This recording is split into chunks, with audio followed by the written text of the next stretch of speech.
জন্য সকলকে অভিনন্দন। যারা এসছেন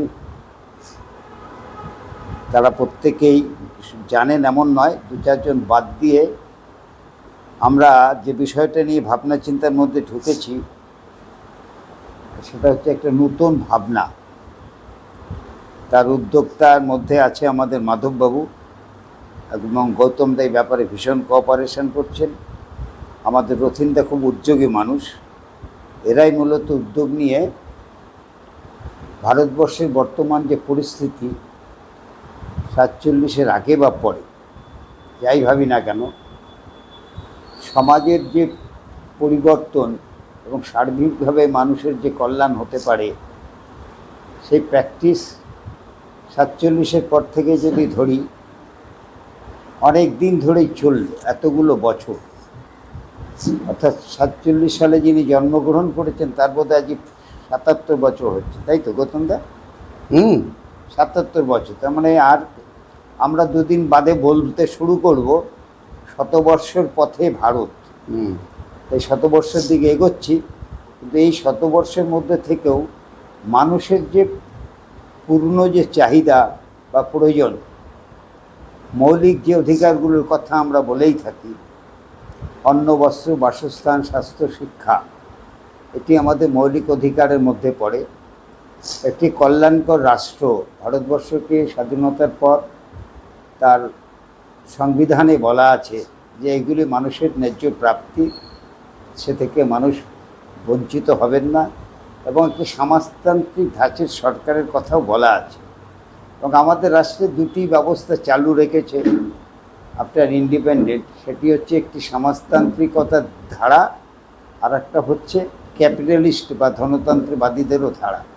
এই কারণেই বললাম যে সেটা ধীরে ধীরে একটা দেখবেন 47 সালের পরে কিছু কিছু ক্ষেত্রে সরকারি উদ্যোগে কিছু কলকারখানা তৈরি হবে, এবং সেই কলকারখানা করা এবং ব্যবসা বাণিজ্য সরকারের নিয়ন্ত্রণে থাকলে মানুষ একটু বেশি খুশি হতো, তার চাকরি বাকরি স্থায়ী হবে, বজায় থাকবে। পাশাপাশি বাণিজ্য হিসেবে যারা বড় বড় বাণিজ্য করবে তাদেরও একটা রাস্তা খোলা হতো, তারাও নিজেরা শিল্প উদ্যোগী হবেন, শিল্প উন্নয়ন করবেন, রাষ্ট্রের উন্নয়ন করবেন। এই দুটি প্রথাই ভারতবর্ষে চলছে এখন। তার মধ্যে ইদানিংকালে আরও একটা দিক কমে যাচ্ছে, অর্থাৎ রাষ্ট্রীয় উদ্যোগে শিল্প গঠনের যে দিকটা ছিল সেটা ধীরে ধীরে কমে সবটাই প্রায় যাচ্ছে বেসরকারিকরণ বা বেসরকারের হাতে, এবং সরকার মোটামুটি কেন্দ্র বা রাজ্যই কথা বলা যাবে না, সবই কেন্দ্রীয় সরকারের অধীন সমস্ত বিষয়গুলো ধীরে ধীরে বেসরকারীকরণ করছে। একটি আলোচনা এই ধরনের আসতে পারে যে অনেকেই বলবেন যে আগের একটি সরকার ছিল, রাজ্যের ক্ষেত্রে যদি বলি, পশ্চিমবঙ্গে যখন ছিল বামফ্রন্ট সরকার, তারাও দেখি চিল্লামিল্লি করে বলেন সমাজতান্ত্রিকতার কথা, কিন্তু তখনও যারা অল্প সময় ক্ষমতায় থাকলেও, অল্প সময় বলবো না, অনেকগুলো বছর, তারাও কিন্তু অনেক ক্ষেত্রে বেসরকারি ব্যবসা বাণিজ্যের লোকেদের আহ্বান করেছে বাণিজ্যিক যাতে ব্যবসা বাণিজ্য করতে পারেন সরকার নিয়ন্ত্রণের বাইরে।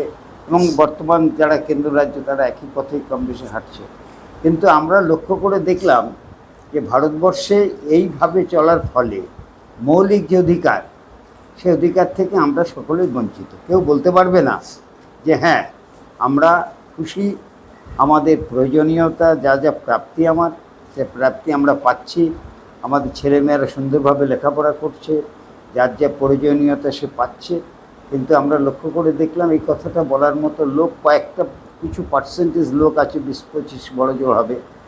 বাকিরা এখনও সংশয়, দিনের পর দিন মূল্যবৃদ্ধি হচ্ছে এবং জিনিসপত্রের খাবারের অবস্থা কিনতে গেলে বাজারে আগুন ছোঁয়া, চাকরি বাকরি নেই। পাশাপাশি যাদের চাকরি ছিল তারাও দেখতে পাচ্ছি যে তারা চাকরি হারা হয়ে যাচ্ছে। আজকের দিনে একটা বড় প্রশ্ন আমার কাছে থাকেই যে সত্যিই তো মাস্টারমশাইদের চাকরি হারা হয়েছে, এটা নিয়ে আমরা নিশ্চয়ই খুব দুশ্চিন্তায় আছি, কেন মাস্টারমশাইদের চাকরি হারা হবে। পাশাপাশি এটাও ঠিক, এই কথাটাও আমরা বলছি না, বহু কলকারখানা শ্রমিকরাও কিন্তু কর্মচ্যুত হচ্ছে। বিভিন্ন কলকারখানা দেখুন, কলকারখানাগুলো সংকুচিত হচ্ছে, সেখান থেকে কর্মীদের ছাঁটাই হচ্ছে, তারাও তো কাজ করতে করতে ছাঁটাই হলো, তা তাদেরও নিয়েও শ্রমিক শ্রেণী মানুষের মধ্যে এটাও একটা ভাবা উচিত যে কোনো ক্ষেত্রে যাতে ছাঁটাই না হয়। পূর্ণ বয়স হিসেবে যেটা একটি মানুষ কাজের সুযোগ পায় সেই অবধি আমাদের দেখা উচিত।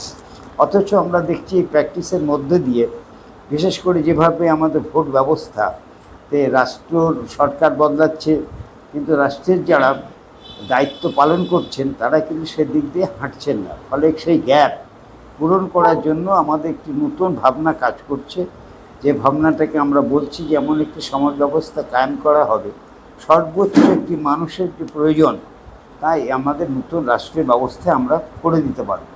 সেই করে দেবার প্রেক্ষাপট নিয়ে আজকে আমাদের এই আলোচনা। সে সম্পর্কিত বিষয়ে আমি গৌতম দাকে প্রথমে কিছু আলোকপাত করতে বলবো, তারপরে ধীরে ধীরে আমাদের যে বিষয়টা নিয়ে আজকের আলোচনা, আমার মনে হয় এরপরে আমাদের মাধব যদি খানিকটা বলে দেয়, তাহলে অন্য যারা আপনারা নতুন এসছেন, যারা এই বক্তব্যটা শোনেননি, তাদের শুনতে এবং বুঝতে সুবিধে হবে।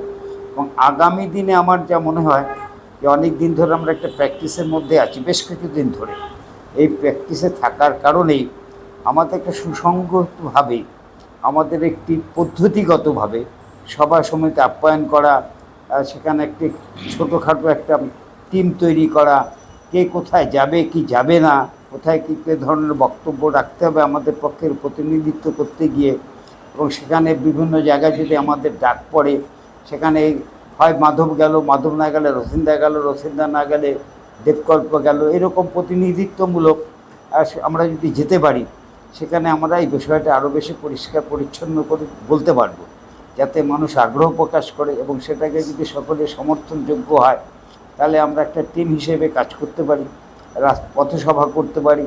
এবং আগামী দিনে কি করে যে বিনা অ্যাকচুয়ালি আমাদের প্রস্তাবটা অত্যন্ত সুন্দর, যে আপনারা আরও যারা নতুন আজকে এসছেন ওটা আরও ভালো করে দেখবেন, ওর কাছে লিফলেট আছে আপনাদের দেবে, যে বিনা রক্তপাতে একটি সমাজ পরিবর্তনের সম্ভাবনা, যেটা একটা ভাবনা খুব ভালো, যে বিনা রক্তপাতে যদি একটি সামগ্রিক রাষ্ট্রের পরিবর্তন করতে পারি, এর চেয়ে মহৎ কাজ আর কিছু হয় না। অন্যান্য ক্ষেত্রে আমরা দেখেছি নানা ধরনের ঝঞ্ঝাটের লড়াই হয়। আমরা অন্য ফিলোসফির কথা যখন আমরা বলি, মার্কসিস্ট ফিলোসফির কথা যখনই আসেন, তখন শ্রেণী সংগ্রামের কথা আসে। এখানে সেই ব্যাপারটা ভাবা হচ্ছে না, সমস্ত মানুষকে একই সূত্রে বেঁধে একটি রাষ্ট্রীয় পরিবর্তন, এবং যেখানে আলাদাভাবে কিছু ভাবা হবে না, সকলকেই সুখ সমৃদ্ধির জায়গা আমরা পৌঁছে দিতে পারব। এটি সম্পর্কে গৌতমদা বলার পর মাধব বলবেন, তারপরে আপনারা তোমার লিফলেট করি দাদাদের দাও, ওনারা পেয়েছি। আচ্ছা আচ্ছা, ঠিক আছে, হ্যাঁ গৌতমদা বলো। আপনাদের এই কার্ড দেওয়া হয়েছে তো, যারা নতুন এসেছেন? নমস্কার, সবাইকে স্বাগত জানাই। আমি অসুস্থ অবস্থাতেও একটা বিরাট দায়িত্বে পড়ে গেছি, যার জন্যে সব কিছু সুষ্ঠুভাবে করে উঠতে পারি না, এবং সেই জন্যে একটুখানি বিরতিও চেয়েছিলাম, যে ইয়াং জেনারেশন যদি একটু ভার, যেটা রবিদা এতক্ষণ ধরে বললেন, যে দায়িত্ব বন্টন যদি হয় তাহলে আমার কিছুটা সুরাহা হয়। কারণ আপনারা শুনে থাকবেন যে আমাদের এখানে ঘোষণায় রয়েছে আয়োজক রাজআড্ডা। এখন রাজআড্ডাটা নিয়ে অনেকের খুব বিক্ষোভ আছে, যে রাজা উজির সব চলে গেল, আবার একটা রাজআড্ডা জন্মালো কেন? এ নিয়ে নামটাকে পরিবর্তন করুন বলে অনেকেই বিক্ষোভ জানিয়েছিলেন। তো রাজআড্ডা কোনো এনজিও নয়, কোনো সরকারি তহবিল পাওয়া প্রতিষ্ঠানও নয়, নেহাতি আড্ডা। এর কোনো ম্যানেজিং কমিটি নেই, কোনো ধারাবাহিক চাঁদা নেই। অর্থাৎ আপনি আড্ডা মারতে চাইলে আড্ডা মারুন, কিন্তু সেটা খুব কনস্ট্রাকটিভ আড্ডা, খুব কনস্ট্রাকটিভ আড্ডা। আপনি সুচিন্তিত মতামত দেবেন এবং সেই মতামতটা আমরা ইমপ্লিমেন্ট করবার চেষ্টা করব। 2 কাপ চা খেলাম, গল্প করলাম, চলে গেলাম, তা নয়। এটা একটা ফলো আপ আছে, অর্থাৎ পরবর্তী চ্যাপ্টার তৈরি হয়, প্রথমটার থেকে দ্বিতীয়টা, দ্বিতীয়টার থেকে তৃতীয়টা। এইভাবেই রাজআড্ডা এগিয়ে এসছে 2012 সাল থেকে। আজকে 25 সাল, মানে 12 বছর পূর্ণ হয়ে গেছে রাজআড্ডার। পূর্ণ হয়ে আমরা চাইছি যে একটা যেটাকে মনতোষ দাশগুপ্ত আগের দিন বলেছেন, আপনারা তো আর রৌপ্য জয়ন্তী করতে পারছেন না, 25 বছর হয়নি, হয়েছে মাত্র 12 বছর, আপনারা যুগ জয়ন্তী করুন। কেননা 12 বছর আমরা একটা যুগ মনে করি।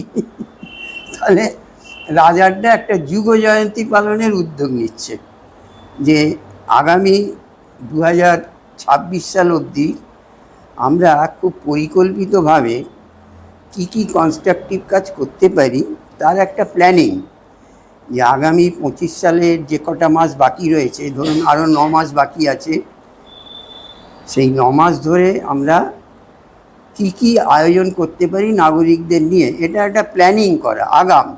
নাহলে বড় এলোমেলো হয়ে যাচ্ছে, আজ এটা করছি কাল ওটা করছি। এটা আমার একটা প্রস্তাব ছিল রাজারডার আহ্বায়ক হিসেবে, যে আমরা আজকে, যদিও বিষয়টা খুব গুরুগম্ভীর, কিন্তু মূলত জড়ো হয়েছিলাম যে উদ্যোগীরা, রাজারডার একটা বৈশিষ্ট্য হচ্ছে গিয়ে এখানে যারা আসেন প্রত্যেকে একটা না একটা কনস্ট্রাকটিভ অর্গানাইজ করছেন আর কি। ধরুন অরুণ ভট্টাচার্য, তিনি একটা আকিঞ্চন পত্রিকা চালান, ভালো অর্গানাইজার। বা শুভজিৎ দত্তগুপ্ত, ওনার একটা organisation we are the common people. এরকম আর একজন ছিলেন বিজ্ঞান বার্তা পত্রিকা প্রকাশ করতেন অনিরুদ্ধ ভট্টাচার্য। এরম দেখা যাচ্ছে সম্পাদক বা সোশ্যাল অর্গানাইজার প্রত্যেকেই এই রাজাড্ডায় আসেন। অর্থাৎ এটা একটা অর্গানাইজারদের আড্ডা বলা যেতে পারে। এটা একটা বৈশিষ্ট্য রাজাড্ডার, যে এখানে লোকে কিন্তু সে আলগা আড্ডা মারতে আসে না, কিন্তু একটুখানি সিরিয়াসলি সমাজের কথা ভাবতেই আসে। এবং সেই হিসেবে আজকে 12 বছর পূর্ণ করেছে যখন, তখন সে কতগুলো পদক্ষেপ নিয়েছে। যে আমরা এতদিন ধরে যা দেখেছি স্বাধীনতার পরবর্তী সময়ে, রবিদা যেটা বলছেন, যে অনেক বড় বড় শপথ, স্লোগান, প্রতিশ্রুতি নেওয়া হয়েছে, কিন্তু আখেরে কি হয়েছে? আখেরে হয়েছে একটা এলোমেলো লণ্ডভণ্ড, যে পারিস লুটে পুটে খা। মোদ্দা কথা এই দাঁড়িয়েছে। তা লুটে পুটে খাওয়ার জন্যেই রাজনীতি তৈরি হয়েছে, এবং দলতন্ত্র, গণতন্ত্র নয়, দলতন্ত্র। যে যার দলকে এগিয়ে দিচ্ছে, যে কোনো প্রকারে লুটপাট করে দলটাকে এগিয়ে দাও, গণতন্ত্র নয়, দলতন্ত্র। এই যে অবজারভেশনগুলো করছি আমরা, এতদিন ধরে অবজার্ভ করছি, তাতেই মনে হয়েছে যে রাজনৈতিক দলের ওপরে নির্ভর করাটা আমাদের ভুল হচ্ছে। কেননা রাজনৈতিক দল ক্ষমতায় যাওয়ার জন্যে ব্যস্ত হবেই, তাকে বাধা দেওয়া যায় না, তার আদর্শই তাই, ক্ষমতায় যাব। আর ক্ষমতায় যাওয়ার পরে আসে আধিপত্যবাদ, অর্থাৎ আমি নড়বো না, 34 বছর থাকবো। একবার যদি এসে যাই, কম করে 34 বছর থাকবো, একটা নজির তৈরি করে যাব। অর্থাৎ প্রথমে হচ্ছে আরোহণ, তারপরে হচ্ছে আধিপত্য। তা এই ব্যাধিতে রাজনৈতিক দলগুলো আক্রান্ত হয়েছে, এটা আমাদের পর্যবেক্ষণ। তাহলে আমরা কাদের ওপর ভরসা করব? আমাদের যে এতগুলো কথা হলো, বড় বড় কথা, অধিকার, হেন সমাধান, বন্টন, কারা করবে? তাহলে নাগরিকরাই করবে। নাগরিকদের সংকট নাগরিকরাই সমাধান করবে। সেই জন্যে দেখুন মাথার ওপরই হেডিংটা রয়েছে, কাঙ্ক্ষিত সমাজ গঠনে নাগরিক উদ্যোগ। অর্থাৎ রাজনৈতিক দলের ওপর নির্ভর না করে আমরা সুনাগরিকরা যারা মনে করছি দেশটাকে এখনো গড়ে তোলা সম্ভব, তাদের উদ্যোগ। সুতরাং একটা বিভাজন এসছে, যে রাজনৈতিক সংকীর্ণতা, দলাদলির মধ্যে না গিয়ে সুনাগরিকদের যদি জড়ো করতে পারি, যেটা রাজারডা পেরেছে, যথেষ্ট ভালো ভালো নাগরিকদের এখানে আনতে পেরেছি, সেই হিসেবে দেখা যাচ্ছে আমাদের পারফরমেন্স খুব খারাপ নয়। কাঙ্ক্ষিত সমাজ গঠনে সুনাগরিকরা এখানে আসছেন, বক্তব্য রাখছেন এবং ফলো আপ করছেন, পরবর্তী কী হবে। আজকে আমাদের এটা একটা পরিকল্পনা, প্রজেক্ট, কাঙ্ক্ষিত সমাজ গঠনে নাগরিক উদ্যোগ। এই প্রজেক্টটাকে আমরা চালাচ্ছি 16 সাল থেকে। হ্যাঁ, 2016, 9 বছর হলো।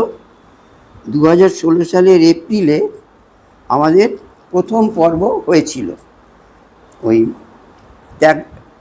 জ্ঞানেশ মঞ্চ, দ্যাট ইজ ওই রাসবিহারী মোড়ে যে হলটা আছে তপন থিয়েটার, তার ওপরের তলায় একটা জ্ঞানেশ মঞ্চ আছে। ওই মঞ্চে আমাদের 16 সালে অধিবেশন হয়েছিল। এই পর্বে কাঙ্ক্ষিত সমাজ গঠনের নাগরিক উদ্যোগ প্রথম পর্ব, ওইখানে এই পরবর্তী পরিকল্পনাগুলো আলোচিত হলো এবং সেখানে সকলেই বক্তব্য রাখলেন এবং সভাপতিত্ব করলেন নেতাজি বিশ্ববিদ্যালয়ের ভাইস চ্যান্সেলর অধ্যাপক ডক্টর রাধারমণ চক্রবর্তী। উনি সভাপতিত্ব করলেন এবং সেখানে সমস্ত মানে সুনাগরিকরা, বিদ্বান জনগণ এসে বক্তব্য রাখলেন এবং আমরা এটাকে নাম দিলাম অনুসন্ধান পর্ব। এক্ষুনি আমরা সব কিছু করে ফেলতে পারবো না, কারণ আমাদের অনেক তথ্য জানা বাকি রয়েছে। অনুসন্ধান, এনকোয়ারি আগে করি, ভারত সত্যি কোন জায়গায় দাঁড়িয়ে আছে, প্রেজেন্ট স্ট্যাটাস যেটাকে বলে, সত্যি সত্যি ভারত কোন জায়গায় দাঁড়িয়ে আছে, এইটা অনুসন্ধান করতে হবে, তবে তো আমি উদ্যোগটা নিতে পারবো। তাই আমরা পরবর্তীকালে এই অনুসন্ধান পর্বের বিশেষ বিশেষ আলোচনা করলাম যে গণতান্ত্রিক ভারত তুমি কেমন আছো, এটা পলিটিক্যাল দিকটা দেখা গেল। তারপরে জিজ্ঞেস করলাম আর্থিক ভারত তুমি কেমন আছো, এতে ইকোনমিক সাইডটা সার্ভে হলো।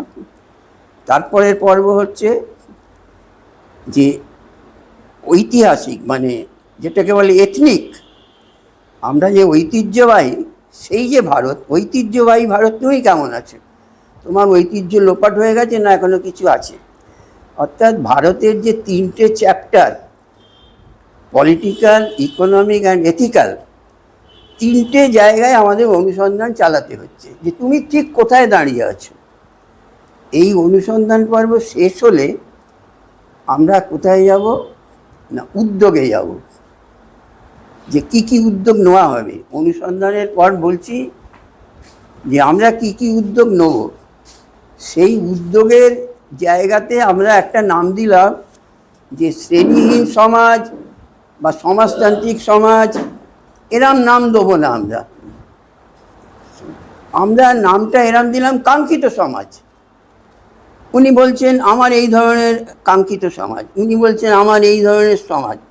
অর্থাৎ প্রথাগতভাবে যেসব সমাজের কথা বলা হয়েছে, আমরা তার বাইরে একটা কাঙ্ক্ষিত সমাজ চাইছি। যেহেতু নাগরিকরা যে যার মতে তৈরি করছে, তো তাই আগে থেকেই আমি কোনো নাম দিতে পারি না, লেবেল দিতে পারি না, তাহলে আমি একটা তকমা হয়ে গেলাম। ওই জন্যে নাম দেওয়া হয়েছে কাঙ্ক্ষিত সমাজ, যে বিভিন্ন লোকের আকাঙ্ক্ষাকে জড়ো করে যে সমাজটা তৈরি হচ্ছে সেটা কাঙ্ক্ষিত সমাজ হিসেবেই থাকুক। এইভাবে রাজারডা জিনিসটাকে সাজিয়েছে এবং 2016 সাল থেকে বিভিন্ন পর্যায়ে অনুষ্ঠান করেছে। লাস্টে দেখা যাচ্ছে যে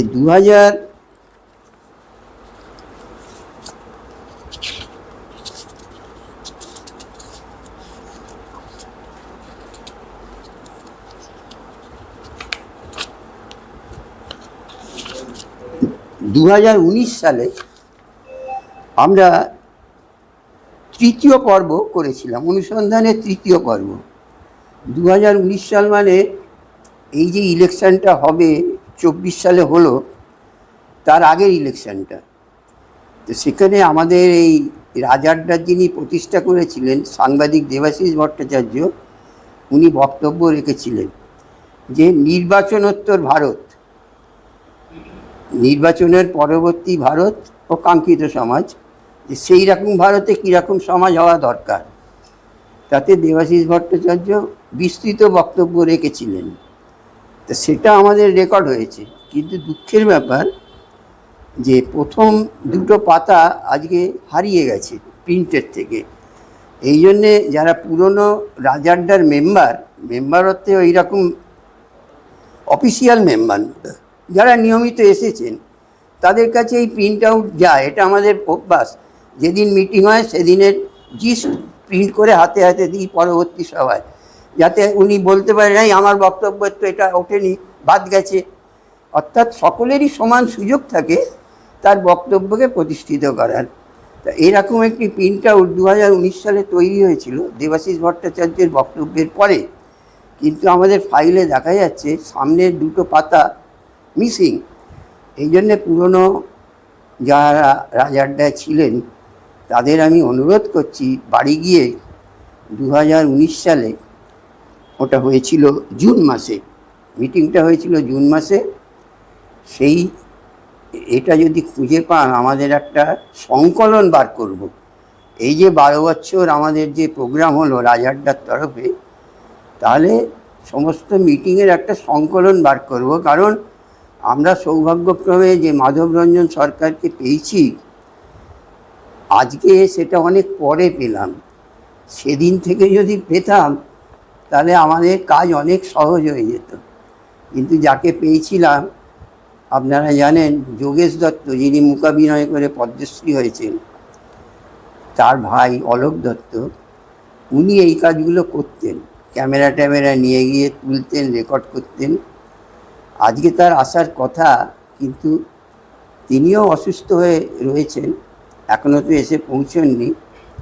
যাই হোক, এইরকম কিছু লোকের কাছে এখনও কিছু রেকর্ড খুঁজতে হবে, যদি পাওয়া যায় তাহলে আমরা একটা ভালো সংকলন বার করব, যে পরবর্তী পর্যায়ে যাতে সুবিধে হয়। অর্থাৎ মাধবরঞ্জনের আগের চ্যাপ্টারটা আমরা একটা তৈরি করতে পারবো। এইটা আমাদের ভূমিকায় বললাম।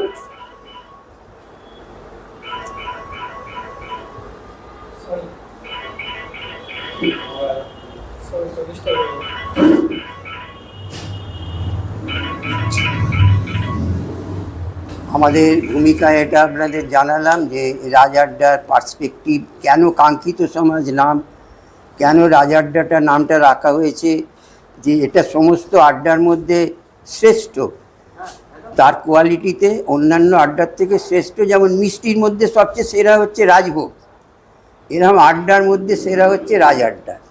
আমরা এই কনসেপ্টটাকে ধারণ করছি, ফলে রাজারডা নামটিও রয়েছে। আর দেবাশিস ভট্টাচার্যের এটা কীর্তি, সেই হিসেবে এটা রইল। এবং আমরা যেটা চাইছি যে দেবাশিস ভট্টাচার্যের যে অবদানগুলো, যে বিভিন্ন বক্তব্য তিনি রেখেছেন, সেগুলো যাতে আপনাদের হাতে তুলে দিতে পারি। আগামী দিনগুলোতে আমরা সেই চেষ্টা করব, আপনাদের সহায়তা প্রার্থনা করি।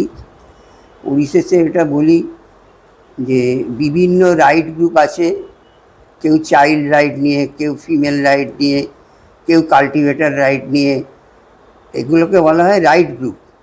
এক একটা এনজিও এক একটা রাইট নিয়ে আলোচনা করে। তো আমাদের দিক থেকে আমরা যে এটা বেছে নিয়েছিলাম, পরিবেশ,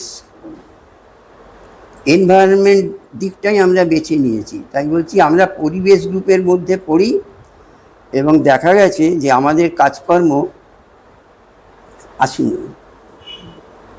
তুষারু, আমাদের পরম ভাগ্য যে MITর ভূতপূর্ব অধ্যাপক তুষার চক্রবর্তী মহাশয় এসে উপস্থিত হয়েছেন। বহুদিন বাদে আবার ওনাকে পেলাম।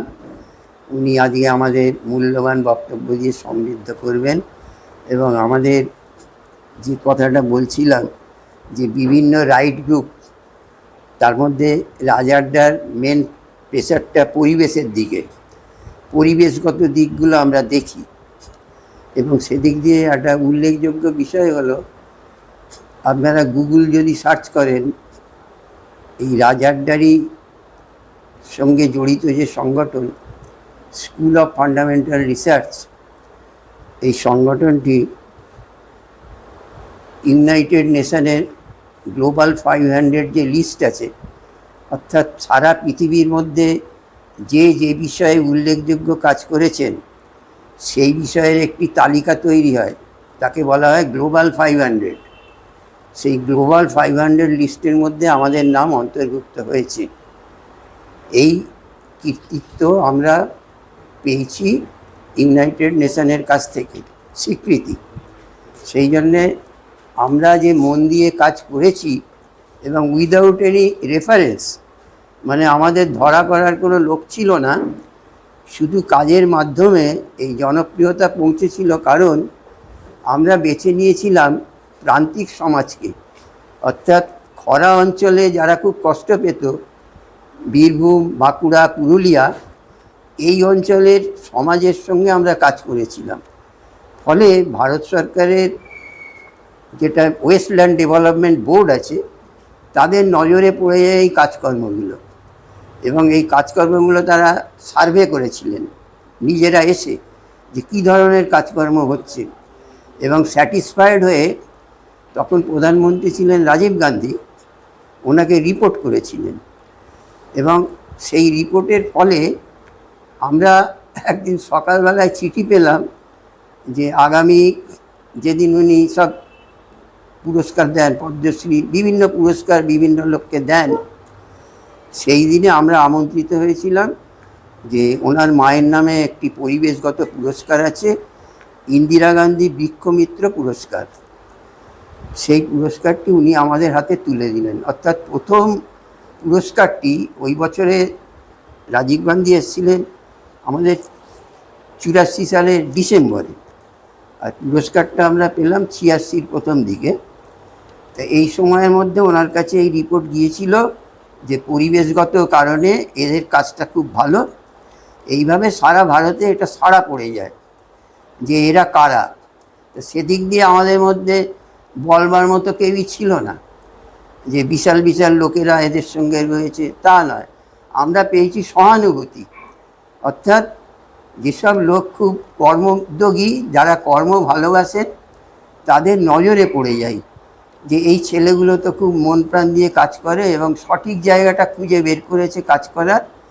ফলে তারা আমাদের সঙ্গে সমবেতভাবে কাজে আগ্রহী হয়েছিলেন। এরম আর একজন ছিলেন সমর বাগচি, যিনি প্রতিবার ছাত্রদের নিয়ে এক্সিবিশন করেন বিড়লা একাডেমিতে। তিনি সম্প্রতি গত হয়েছে। ফলে স্টুডেন্ট মহলে সমর বাগচির প্রচুর জনপ্রিয়তা ছিল। এবং তিনি যখন আমাকে বললেন, গৌতমবাবু আপনি কিন্তু একটা ভালো এক্সিবিশন করতে পারেন, আপনি করছেন না কেন? এখানে তো প্রতিবার এক্সিবিশন হয়। ওনার কথা শুনে আমি অনুপ্রাণিত হয়ে একটি এক্সিবিশন করেছিলাম অরিজিন অফ দি আর্থের ওপরে, যে আজকে আর্থটা কীভাবে রয়েছে। এবং বিস্ময়ের কথা যে যতগুলো সর্বভারতীয় সংগঠন আছে, যেমন ধরুন botanical survey of India, geological survey of India, zoological survey of India, anthropological survey of India, forest survey of India, national atlas mapping organise, মানে সর্বভারতীয় সংগঠনগুলো সবাই ওই এক্সিবিশনে যোগ দেয়। এবং এত সুন্দর তার স্ক্রিপ্ট তৈরি হয়েছিল, সিরিয়ালটা, যে কে কোন জায়গায় কন্ট্রিবিউশন রাখছে আলাদা আলাদাভাবে বোঝা যাচ্ছে না, একদম মিলেমিশে একটা চেন। তো সেই সমরবাবুর অনুপ্রেরণায় আমরা এই এক্সিবিশনটা করেও একটা দক্ষতার প্রমাণ দিলাম যে এক্সিবিশনের মডেল করা এবং সাজানোর ব্যাপারেও আমাদের কৃতিত্ব রয়েছে। তা এইগুলো একত্রিত হয়ে আজকে ইউনেস্কোর স্বীকৃতিতে আমরা পৌঁছেছি যে হ্যাঁ, আজকে আমাদের লেখা রয়েছে ব্যবস্থাপনায় অনিমা মণ্ডল সর্বকল্যাণ ট্রাস্ট। এখন অনিমা মণ্ডল হচ্ছে গিয়ে পরিচয়ের দিক থেকে ঠাকুর শ্রী রামকৃষ্ণদেব, যাকে সেজবাবু বলতেন, যে আমার সেজবাবু হচ্ছে রসদদার। সেজবাবু যদি একবার খবর পায় আমার কি চাই, আমার আর কোনো চিন্তা নেই। এই ঠাকুর শ্রীরামকৃষ্ণের প্রিয় সেজবাবু ছিলেন মথুরামোহন বিশ্বাস। মথুরামোহন বিশ্বাসের জ্যেষ্ঠ পুত্র হলেন দ্বারিকানাথ বিশ্বাস। সেই দ্বারিকানাথ বিশ্বাসের বংশধর হচ্ছে তার পুত্র গুরুদাস বিশ্বাস। এই বাড়ি নির্মাণ করে বসবাস শুরু করেন, জানবাজারের বাড়ি তারা ছেড়ে দেন। সেই থেকে এটা বিশ্বাস বাড়ি হিসেবেই পরিচিত এবং এই রানী রাসমণির ঐতিহ্য বহন করছেন। আমার মা ওখানে পঞ্চম জেনারেশন, মানে মথুরবাবুর পঞ্চম জেনারেশন হচ্ছে আমার মা। তা তিনি তার যে এটুকু ছিল অংশ এই বাড়িতে, তিনি বললেন যে আমি ট্রাস্টকে দিয়ে দিলাম সর্বকল্যাণ। অর্থাৎ আমাদের ভিউ হওয়া উচিত যেমন জনকল্যাণ, নারী কল্যাণ, শিশু কল্যাণ, শ্রমিক কল্যাণ, এরম যে ভাগ ভাগ করে কাজ করি, সেখানে বলছেন না, একটা হোলিস্টিক ভিউ চাই, সার্বিক। কেউ কাউকে বাদ দিয়ে বাঁচতে পারে না, সকলকেই দরকার। তাই নাম দেওয়া হয়েছে সর্বকল্যাণ। প্রত্যেককে আমাদের নিতে হবে, বন্ধনে বাঁধতে হবে। সেই জন্য ট্রাস্টের নামও সর্বকল্যাণ ট্রাস্ট। এখন মা নিজে হাতে তার পরলোক গমনের হাতে এই ট্রাস্ট লিপিবদ্ধ করেন এবং সেটা কোর্টে সাবমিট করে 2016 সালে মঞ্জুর হয় এই ট্রাস্টটা কোর্ট থেকে। সেই মঞ্জুর হওয়ার পরে আমরা এগিয়ে চলেছি, কিন্তু দুঃখের ব্যাপারে যে ফান্ড, ট্রাস্ট যে এত বড় বড় প্রজেক্ট নিচ্ছে, ফান্ড কোথায়? সেই ফান্ড তোলার জন্যে বিভিন্ন সংগঠনের কাছে আমরা আবেদন করব। তার জন্য ওনারা বলেছেন আপনারা এই সংগঠনকে রেজিস্ট্রেশন না করলে লোকের বিশ্বস্ততা আসবে না। তা আমাদের সেই কাজটার একটা উপযুক্ত লয়ার যাকে বলে, যিনি এগুলো বুঝে সুঝে করে দেবেন, দুজন লয়ার আমরা রেখেছিলাম করবার জন্যে, কিন্তু তারা মাঝপথে কাজ ছেড়ে দিয়েছেন, আমাদের সঙ্গে আর সহযোগিতা করেননি। তাই আমি অনুরোধ করছি আজকে ট্রাস্টের প্রতি যাদের ভালোবাসা আছে তারা একটি ভালো লয়ার জোগাড় করে এটাকে রেজিস্ট্রেশনের মতো ব্যবস্থা করুন। বেশ কিছু খরচ খরচা আছে রেজিস্ট্রেশনের জন্যে, সেই জন্যে আমাদের সাহায্য দরকার হবে। সেই সাহায্য আপনাদের কাছে প্রার্থনা করি যে অনিমা মণ্ডল সর্বকল্যাণ ট্রাস্ট যদি না থাকে, এই বাড়িটি যদি রক্ষিত না হয়, তাহলে রাজারডাই বলুন বা অন্যান্য সংগঠন যারা এখানে এসে কল্যাণকর কাজের প্রস্তাব নিচ্ছেন, ভবিষ্যতে করবেন বলে, তারা কিন্তু আশ্রয়হীন হয়ে যাবেন। এই জন্যে আমি চাইছি এই বাড়িটি খুব অল্প সময়ে 100 বছর পূর্ণ করবে, অর্থাৎ এটা হেরিটেজ বাড়ি হবে। তার আগে আমরা চাইছি প্রমোটারদের হাত থেকে রক্ষা করার জন্য এই ট্রাস্টটিকে রেজিস্ট্রেশন করে গভর্নমেন্টের কাছে একটা আবেদন করা যে আমরা এটাকে সুন্দরভাবে গঠন করতে চাই, আপনারা আমাদের সাহায্য করুন। এই হচ্ছে গিয়ে আমি মথুরবাবুর বংশধর হিসেবে এবং ট্রাস্টের একজন কর্মকর্তা হিসেবে এবং রাজারডার প্রতিপালক হিসেবে আপনাদের কাছে আবেদন রাখলাম যে মাধববাবু আজকে একজন ইয়ং জেনারেশনের লোক, উনি বুঝতে পেরেছেন যে ভারতবর্ষে খালি লুটে পুটে খাওয়াই চলছে। সত্যিকারের সমাজ ব্যবস্থা গঠন করবার জন্য আন্তরিকতাপূর্ণ নাগরিক যারা সারা ভারতবর্ষে বিরাজ করছে, কিন্তু আমরা কেউ কাউকে চিনি না, তাদের একটা মালায় গাঁথতে হবে, চেন তৈরি করতে হবে। এটা উনি শুরু করেছেন। এইটা আমাদের পরম সৌভাগ্য যে ওনার কাজটা এতদিন বাদে একটা সত্যিকারের প্রচেষ্টায় পরিণত হলো। যে আমাদের মাথায় যে ঢুকে রয়েছে মার্ক্সবাদের পরে আমরা আর কিছু ভাবতে পারিনি, কিন্তু স্বয়ং মার্ক্স বলছেন thank god I am not a Marxist, অর্থাৎ মার্ক্সবাদ বলে কিছু নেই। উনি যেটা বলেছেন কমিউনিস্ট ম্যানিফেস্টোর লাস্ট প্যারাগ্রাফে, যে এ যাবৎ পৃথিবীর বহু বিখ্যাত মনীষী আমাদের বিশ্বকে নানাভাবে ব্যাখ্যা করেছেন, কিন্তু যে কাজটা এখনও বাকি রয়ে গেছে সেটা হচ্ছে সমাজটাকে বদলানো। এই কাজটা এখনও বাকি রয়ে গেছে উনি বলছেন। তাহলে আমরাও সেই সমাজকে বদলাতে চাইছি, কিন্তু কোন দিকে?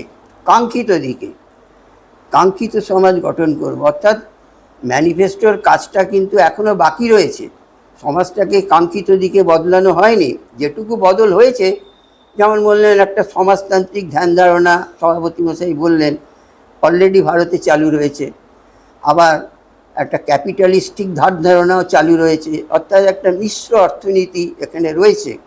ঠিক আছে, থাক, আমরা মিশ্র অর্থনীতির বিরোধী নই, দুটো ধারাই রয়েছে, কিন্তু আমরা চাইছি কাঙ্ক্ষিত সমাজ, যে গণতান্ত্রিক অধিকারগুলো অন্ন, বস্ত্র, গৃহ, শিক্ষা, স্বাস্থ্য, এই যে অধিকারগুলো আমাদের রয়েছে সেগুলোর সুরক্ষা নেই, কেউ পায় কেউ পায় না, অর্থাৎ সমবন্টন নেই। অধিকারগুলো কেউ দারুণ ভোগ করছে, কেউ কিছুই ভোগ করতে পারছে না। এই যে সুরক্ষার অভাব এবং সমবন্টনের অভাব, এইটাই মূল সমস্যা। সেই জন্য আমরা লিখেছি যে সুরক্ষা এবং সমবন্টন কী করে বাস্তবায়িত হবে, কোন পথে। আপনারা আসুন, অনেকখানি আমরা এগিয়ে গেছি স্বাধীনতার পরে ঠিকই, কিন্তু আমরা এখনও সুরক্ষা এবং সমবন্টন অধিকারগুলোর করে উঠতে পারিনি। এই বাকি কাজটুকু আপনারা আপনাদের মূল্যবান মতামত দিয়ে সাহায্য করবেন, এই আশা ব্যক্ত করে আমি আপনাদের কাছ থেকে ধন্যবাদ দিয়ে বিদায় নিচ্ছি। গৌতম দা বিস্তারিত ব্যাখ্যা করে বললেন অনেকটাই আমাদের রাজারটা সম্পর্কিত বিষয় এবং সামগ্রিক একটি চিত্র তুলে ধরার চেষ্টা করেছেন। সেই জন্য গৌতম দাকে ধন্যবাদ দিয়ে কোনো ছোট করা বা বড় করার বিষয় না, এটা ওনার সামাজিক দায়িত্ববোধ থেকেই এটা করে আসছেন, এটা আমাদের বড় পাওনা। আর আজকের দিনে এই ধরনের মানুষও আমরা খুব কমই পাই।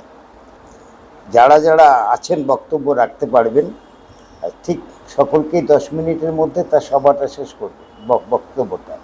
এখন আমি ডেকে নিচ্ছি যে নতুন যে ভাবনা সম্পর্কিত আমরা যে আলোচনায় যাচ্ছি এবং গৌতম দা খানিকটা টাচ দিলেন, আমিও একটু বলেছি, সেই সম্পর্কিত বিষয়ে বলবেন মাধব বাবু, মাধব রঞ্জন সরকার। আমি তাকে আহ্বান করছি তার কথা বলার জন্য। সবাইকে নমস্কার এবং ধন্যবাদ এই অনুষ্ঠানে আসার জন্যে। আমি 2020-তে এই নতুন সাবজেক্টটার খোঁজ পাই, সেটিও অনলাইনেই পাই। সেটি ছিল এই হিন্দি বইটি, সম্পূর্ণ সমাধান, নতুন সামাজিক রাজনৈতিক অর্থব্যবস্থা। এই হিন্দিটি আমি প্রথম অর্ডার করে পড়ি, এই বইটি পড়ি। পড়ার পরে আমি যে লেখক তার সাথে যোগাযোগ করি, তিনি দার্শনিক প্রেমজিৎ শিরোহী, তিনি থাকেন দিল্লিতে। যোগাযোগ করে বলে আমি এটা অনুবাদ করতে চাই, উনি বললেন অনুবাদ করতে পারেন, কোনো সমস্যা নেই, এটা সামাজিক বিষয়, তার সত্য সব আপনার কাছেই থাকবে। তো আমি অনুবাদ করি, এটি 2021 সালে বেরোয় একই নামে, সম্পূর্ণ সমাধান, নতুন সামাজিক রাজনৈতিক অর্থব্যবস্থা। আর একই সাথে এই ব্যবস্থার তো একটা দর্শন থাকা দরকার, যে ব্যবস্থাটা কেন, কিসের প্রেক্ষিতে, কিসের উপর ভর করে হচ্ছে, সেটার জন্য একটা দর্শন রয়েছে, যেটা এটা হিন্দি বইও আছে, এটা সম্পূর্ণ জীবন দর্শন, সুখী জীবনের অজ্ঞাত সূত্র, এবং তারও বাংলা অনুবাদ আমি করেছি, সম্পূর্ণ সমাধান, সম্পূর্ণ জীবন দর্শন, সুখী জীবনের অজ্ঞাত সূত্র। এই দর্শনটা, এটা একটা সুখকেন্দ্রিক দর্শন, মানুষের যে বাস্তবিক যে প্রয়োজন তার নিরিখেই এই দর্শন, হ্যাপিনেস সেন্ট্রিক মডেল আমরা বলতে পারি। তো আর এটা রয়েছে একটা সংক্ষিপ্ত বইও আছে, এবং আমাদের এই সমস্ত বইগুলিরই PDF ফ্রি আছে, সকলেই এরা মোবাইলে পেয়ে যেতে পারেন এবং ডাউনলোড করে পড়তে পারেন। এবং এর যে কাগজের বই সেটা অ্যামাজন, ফ্লিপকার্টে আছে। এছাড়াও এই বই রাশিয়ান ভাষায় অনুবাদ হয়েছে, তারপর হিন্দি তো আছেই, তারপরে পাঞ্জাবি, ইংরেজি, গুজরাটি, এরকম বিভিন্ন ভাষায় অনুবাদ হচ্ছে এবং অনুবাদ হয়ে চলেছে কন্টিনিউটি। আর এটা চলছে, এটা ULM একটা সংস্থা আছে, ইউনিভার্সাল লাইফ ম্যানেজমেন্ট, যেটা দার্শনিক প্রেমজিৎ শিরোহী এটা গঠন করেছেন। এটা তারও মূল অফিস দিল্লিতে, এবং এটা সেখান থেকে এটা হচ্ছে। এটা কোনোরকম ওরকম কোনো গতানুগতিক কোনো সংস্থা নয়, এটা জাস্ট বৌদ্ধিক স্তরে এই কনসেপ্টটা এখন যাচ্ছে, আলোচনার মধ্যে রয়েছে এখন, যে মানুষ এটা পড়ুক, এটা বুঝুক, বুঝে যাচাই করুক যে আমাদের আগামী যে যেটা ব্যবস্থা হবে বা যেটা রূপান্তর হবে সেটা কেমন হওয়া উচিত। বদল তো হচ্ছেই, ব্যবস্থা চেঞ্জ হচ্ছে, বা সংবিধানও বারবার সংশোধন হচ্ছে, কিন্তু যে কাঙ্ক্ষিত উদ্দেশ্য নিয়ে সংবিধান রচনা করা হয়েছিল বা দেশ স্বাধীন হয়েছে, সেই কাঙ্ক্ষিত উদ্দেশ্যটা কোথাও যেন একটা মানে অস্তমিত হয়ে আছে। সেটা যদি আমরা আলোচনার মধ্যে নিয়ে আসি, যে মানুষের কি প্রয়োজন, এবং মানুষের প্রয়োজন বা মানুষের যে ডিমান্ড, মানুষ কি চাইছে, মানুষ তার নিরিখে যদি আমরা ব্যবস্থাটাকে তৈরি করি, এবং তার নিরিখে যদি আমরা যে নিয়ম নীতিগুলোকে তৈরি করি, মানে আমরা তো একটা তৈরি করে দিয়েছি, দিয়ে আমরা এত বছর দেখলাম, 77 ইয়ার্স আমরা অলরেডি পার করেছি, একটা পূর্ণাঙ্গ জীবন বলা যায় মানুষের।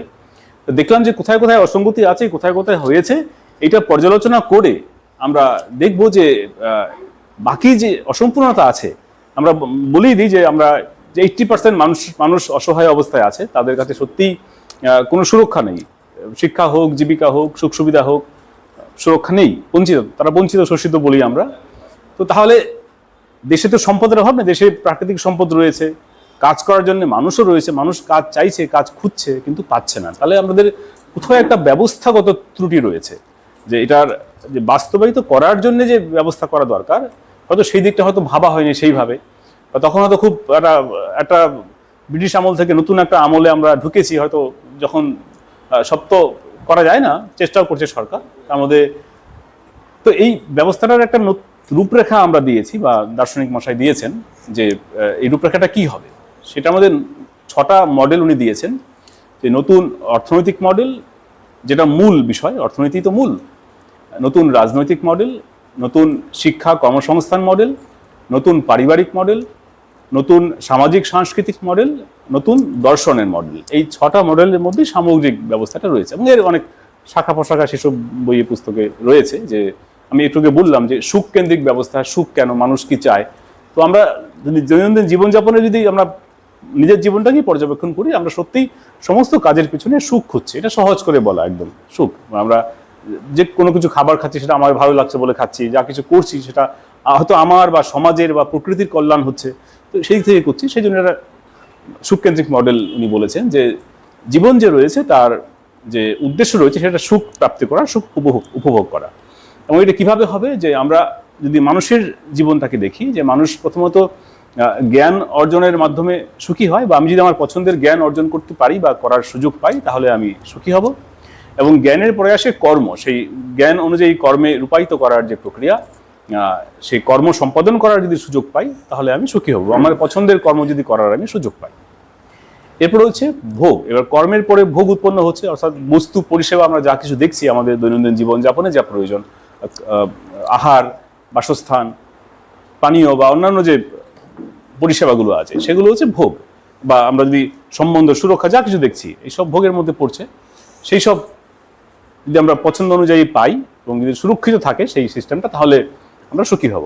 এরপর হচ্ছে বিশ্রাম, মানে কর্মের পরে এটা আমাদের শরীর ক্লান্ত শ্রান্ত হয়ে যায় এবং বিশ্রাম করলে আমাদের শরীরেরও অনেক মেরামত হয়, তো সেটা প্রয়োজন। তো এই জীবনের একদম প্র্যাকটিক্যাল দিকটা উনি ধরেছেন যে জীবনের উদ্দেশ্য সুখ উপভোগ করা।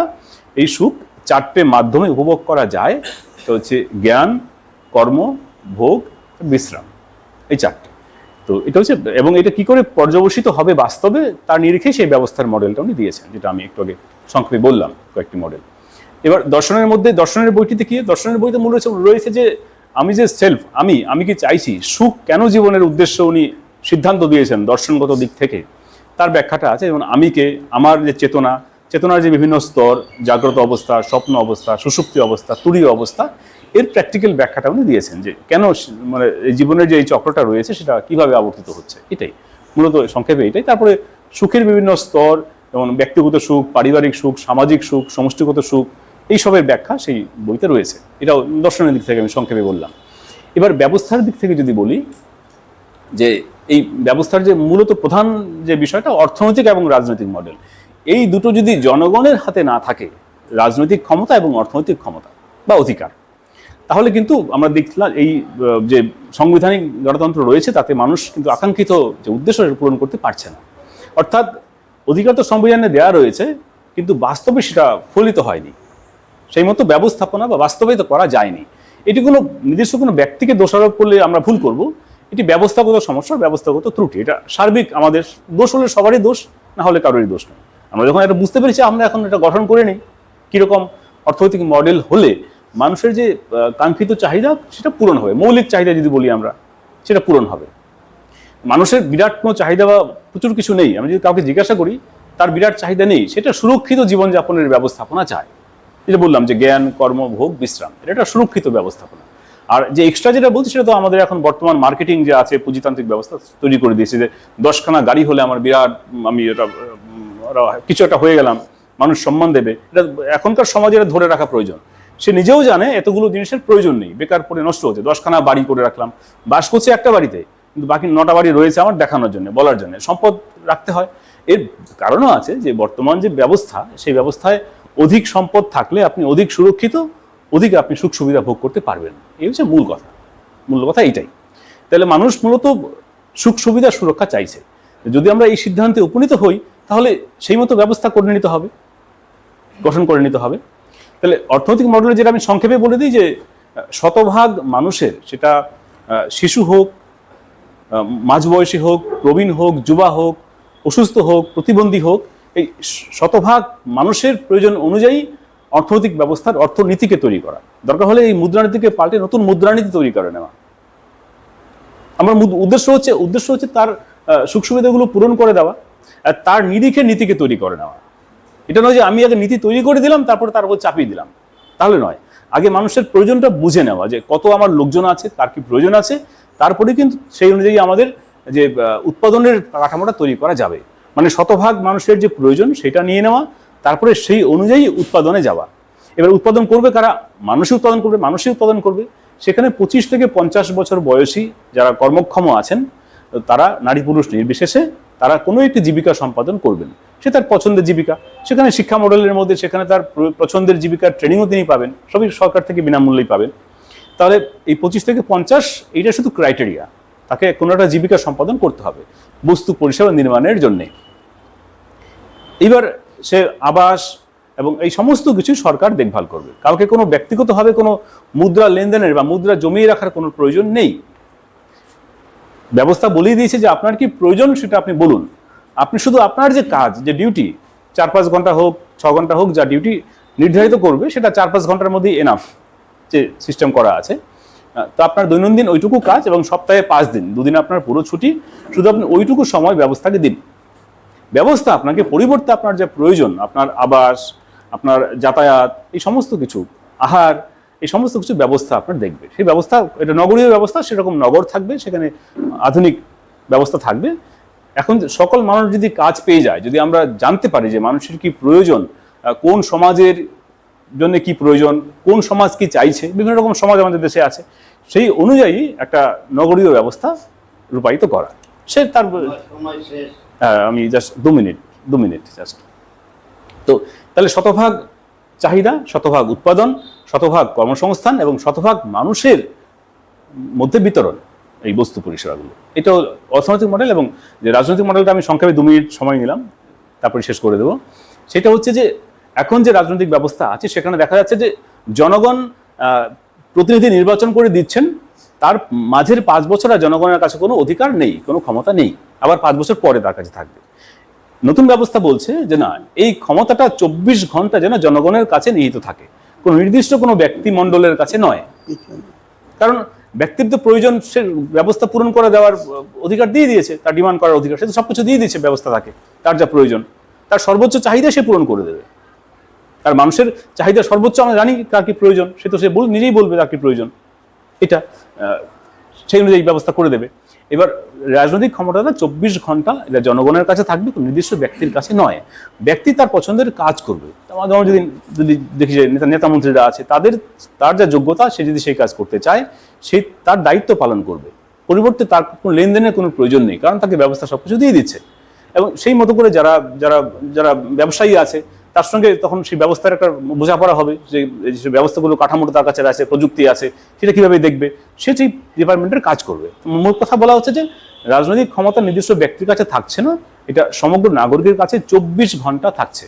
এটা অনলাইন সিস্টেম, সেখানে অ্যাপ থাকবে, ওয়েবসাইট থাকবে, এবং যা নীতি তৈরি হবে সেটা জনগণের কাছে চলে আসবে। জনগণ সিদ্ধান্ত নেবে যে সেই নীতিটা আইনে রূপায়িত হবে কি হবে না, নির্দিষ্ট কোনো ব্যক্তিমণ্ডলী নেবে না, এটা সামগ্রিক জনগণের নিরিখে, সামগ্রিক রাষ্ট্রের নিরিখে এই সিদ্ধান্ত রূপায়িত হবে।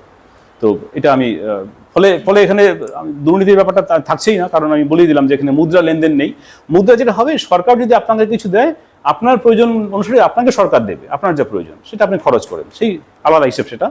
কিন্তু মূলত এটি বলতে পারি মুদ্রাবিহীন। কিন্তু মুদ্রাবিহীন বলতে এরকম হিসেব নিকেশ নেই যে কে কত কি পাচ্ছে, কোন বস্তু দিয়ে কি বস্তু তৈরি হচ্ছে, কে কি ডিমান্ড করছে, কে কতটা কাজ মানে শ্রম দিচ্ছে, সেই শ্রমের কতটা কি উৎপাদন হচ্ছে, এইসব হিসেব নিকেশ বা মেট্রিক্স থাকছে। সেটা বইয়ে বিস্তারিতভাবে আছে। এর বিস্তারিত ভিডিও আমাদের ইউএলএম বাংলা ইউটিউব চ্যানেলে আছে, আমাদের সঙ্গে যোগাযোগ করলে আপনি পেয়ে যাবেন। ধন্যবাদ সবাইকে। এবার বক্তব্য রাখার জন্য আমন্ত্রণ করছি আমাদের এই নতুন ভাবধারার অন্যতম সংগঠক রথীন্দাকে, এবং রথীন্দা এর বিষয়টি একটু সাংগঠনিকভাবে কীভাবে রূপদান করা যায় তার উপরও কিছু ব্যাখ্যা রাখবে। সময় একটু 5 মিনিট বলা হয়েছে, ওকে একটু বেশি সময় দিলাম যেহেতু ব্যাখ্যাটা করতে হয়েছে। সবাই ওই 5-এর মধ্যে থাকবে, 2-1 মিনিট হেরাফেরা হবে, এই ব্যাপারে কোনো সন্দেহ নেই আমাদের। আচ্ছা, সবাইকে সংগ্রামী অভিনন্দন। আমরা এই নতুন একটা ভাবনা চিন্তার যে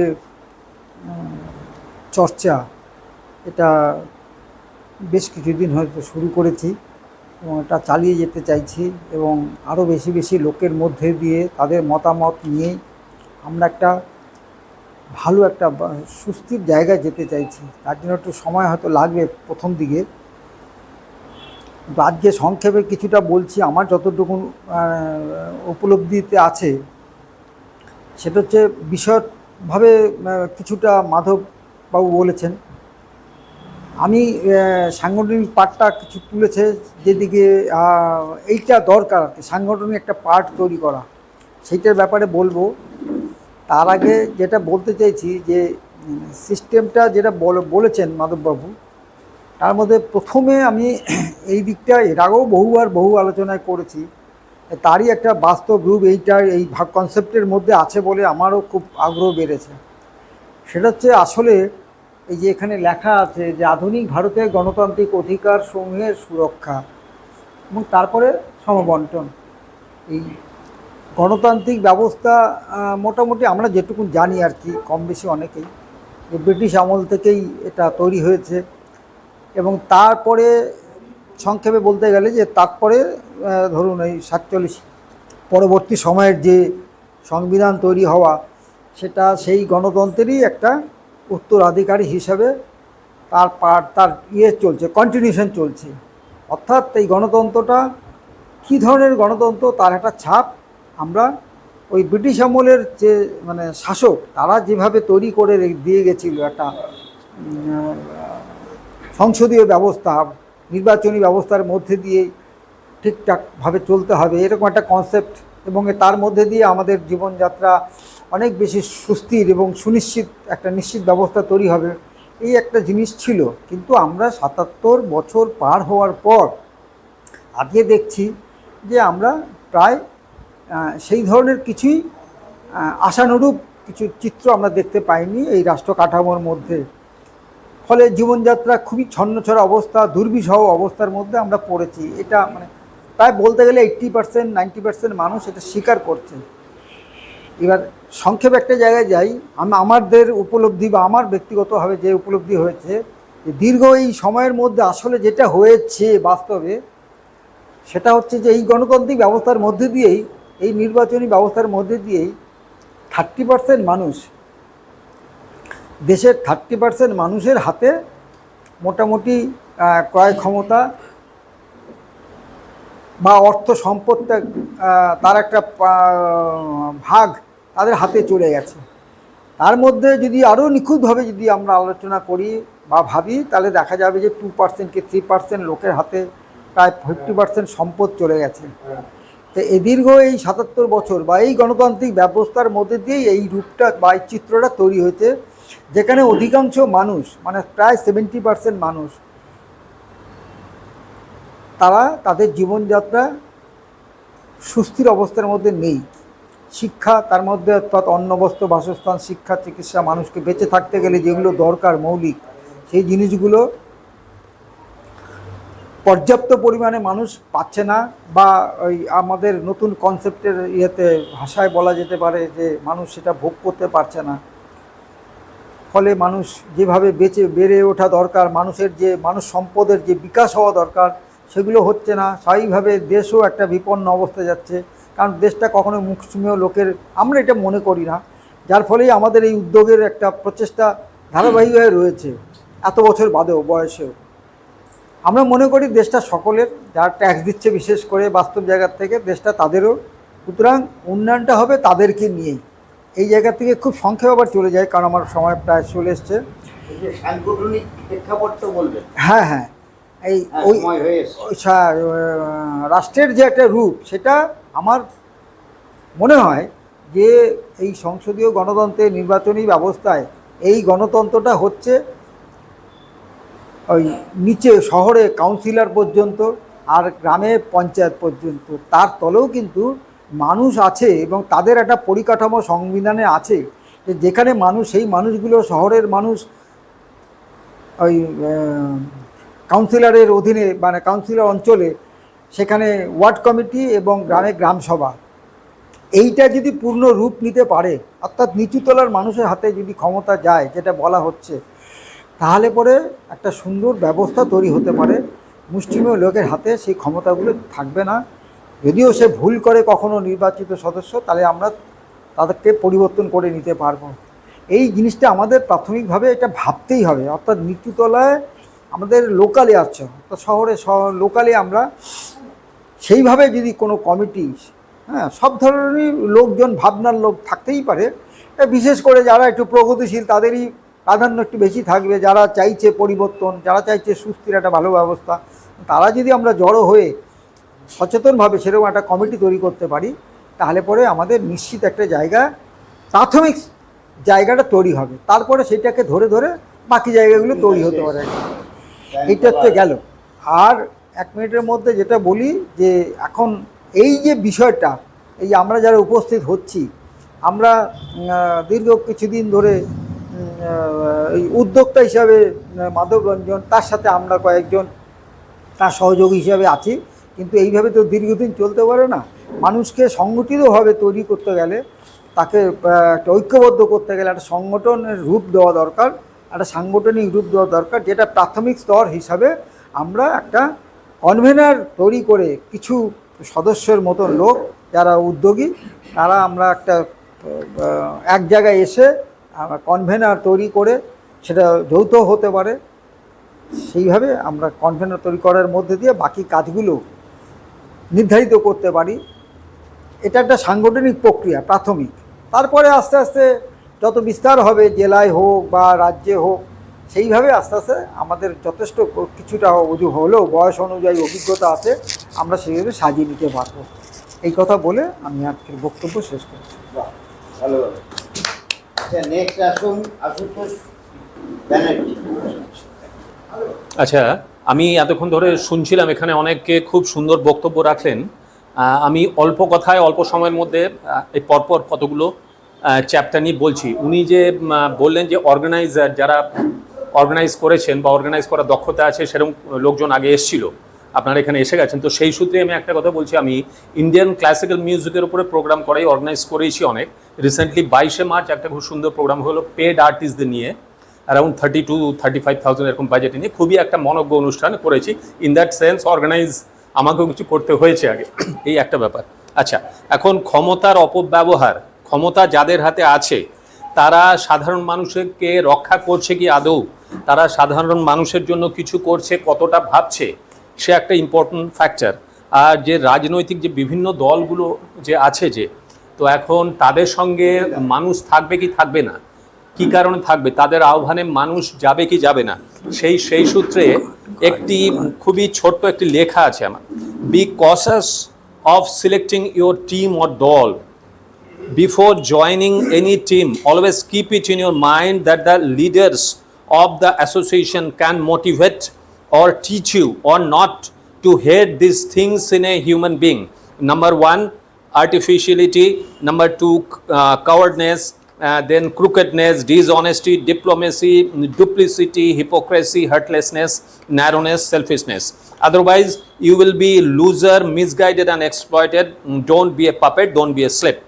আমার মনে হলো যে ক্ষমতার অপব্যবহার বা মানুষ কি পাচ্ছে না পাচ্ছে, মানুষের কত দুর্গতি দুর্দশা, এগুলো কোন রাজনৈতিক দল কতটা দেখে, এটা is a very important factor. সেই সূত্রেই এগুলো মনে হয় একজন লোক রাজনৈতিক দলে যাবে কি যাবে না, বা কোনো দল অ্যাসোসিয়েশন যাবে কি যাবে না, তার মূল এই প্রশ্নগুলো করতে কাউকে শেখানো হয় না। This is the practical angle থেকে। আর ধীরে ধীরে যে সমাজ ব্যবস্থা পুরো পাল্টানো, সেটা এক লহমায় হবার কিছু নেই, সেটা পুরো ধীরে ধীরে হবে। আর যেটা সেফটি অ্যান্ড সিকিউরিটি, অনেক নানান চ্যাপ্টারে আলোচনা হলো, অনেকগুলো টপিকে আলোচনা করলেন উনি। তো সেফটি সিকিউরিটি, আমাদের সেফটি সিকিউরিটি আদৌ আছে সেই অ্যাঙ্গেল থেকে?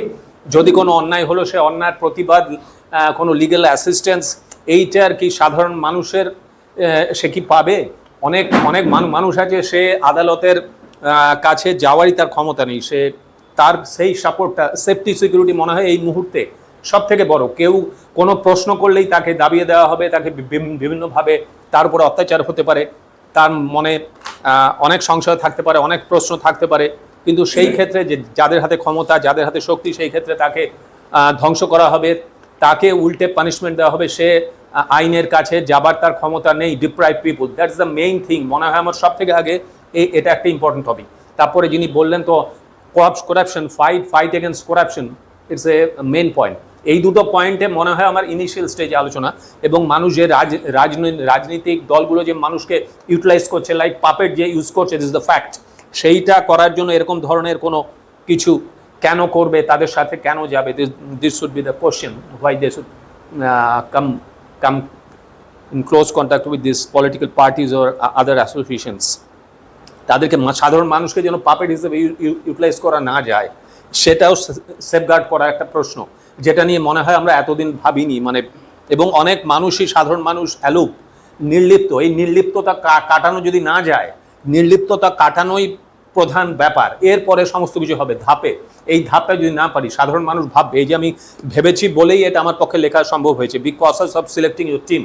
যদি মানুষ যদি কিছুই না ভাবে, নির্লিপ্ততা, সাধারণ মানুষের এই নির্লিপ্ততা, জড়তা যদি কাটানো না যায়, তাহলে ওই পরের ধাপগুলো কিছুই হবে না, কোনো কিছুই হবে না। স্বপ্ন দেখা এক ব্যাপার, আর বাস্তবের অ্যাঙ্গেল থেকে রিয়েলিটিকে মাথায় রেখে কিছু করা সেটা অন্য ব্যাপার। ধন্যবাদ।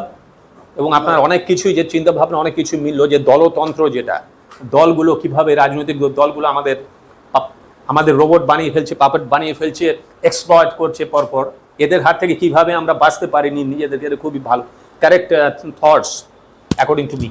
ধন্যবাদ। গল্প। হ্যাঁ, ধন্যবাদ। আপনি বলবেন, বললেন ও সমরজিৎ দে। হ্যাঁ, আমি খুব অল্প সময় বলছি, কেন অনেক বক্তা আপনি বলতে পারেন। সেই হচ্ছে দাঁড়িয়ে প্রথম আমি এই সংগঠনে আসলাম, আপনাদের বিষয়ে আলোচনাটা আমার খুব ভালো লেগেছে।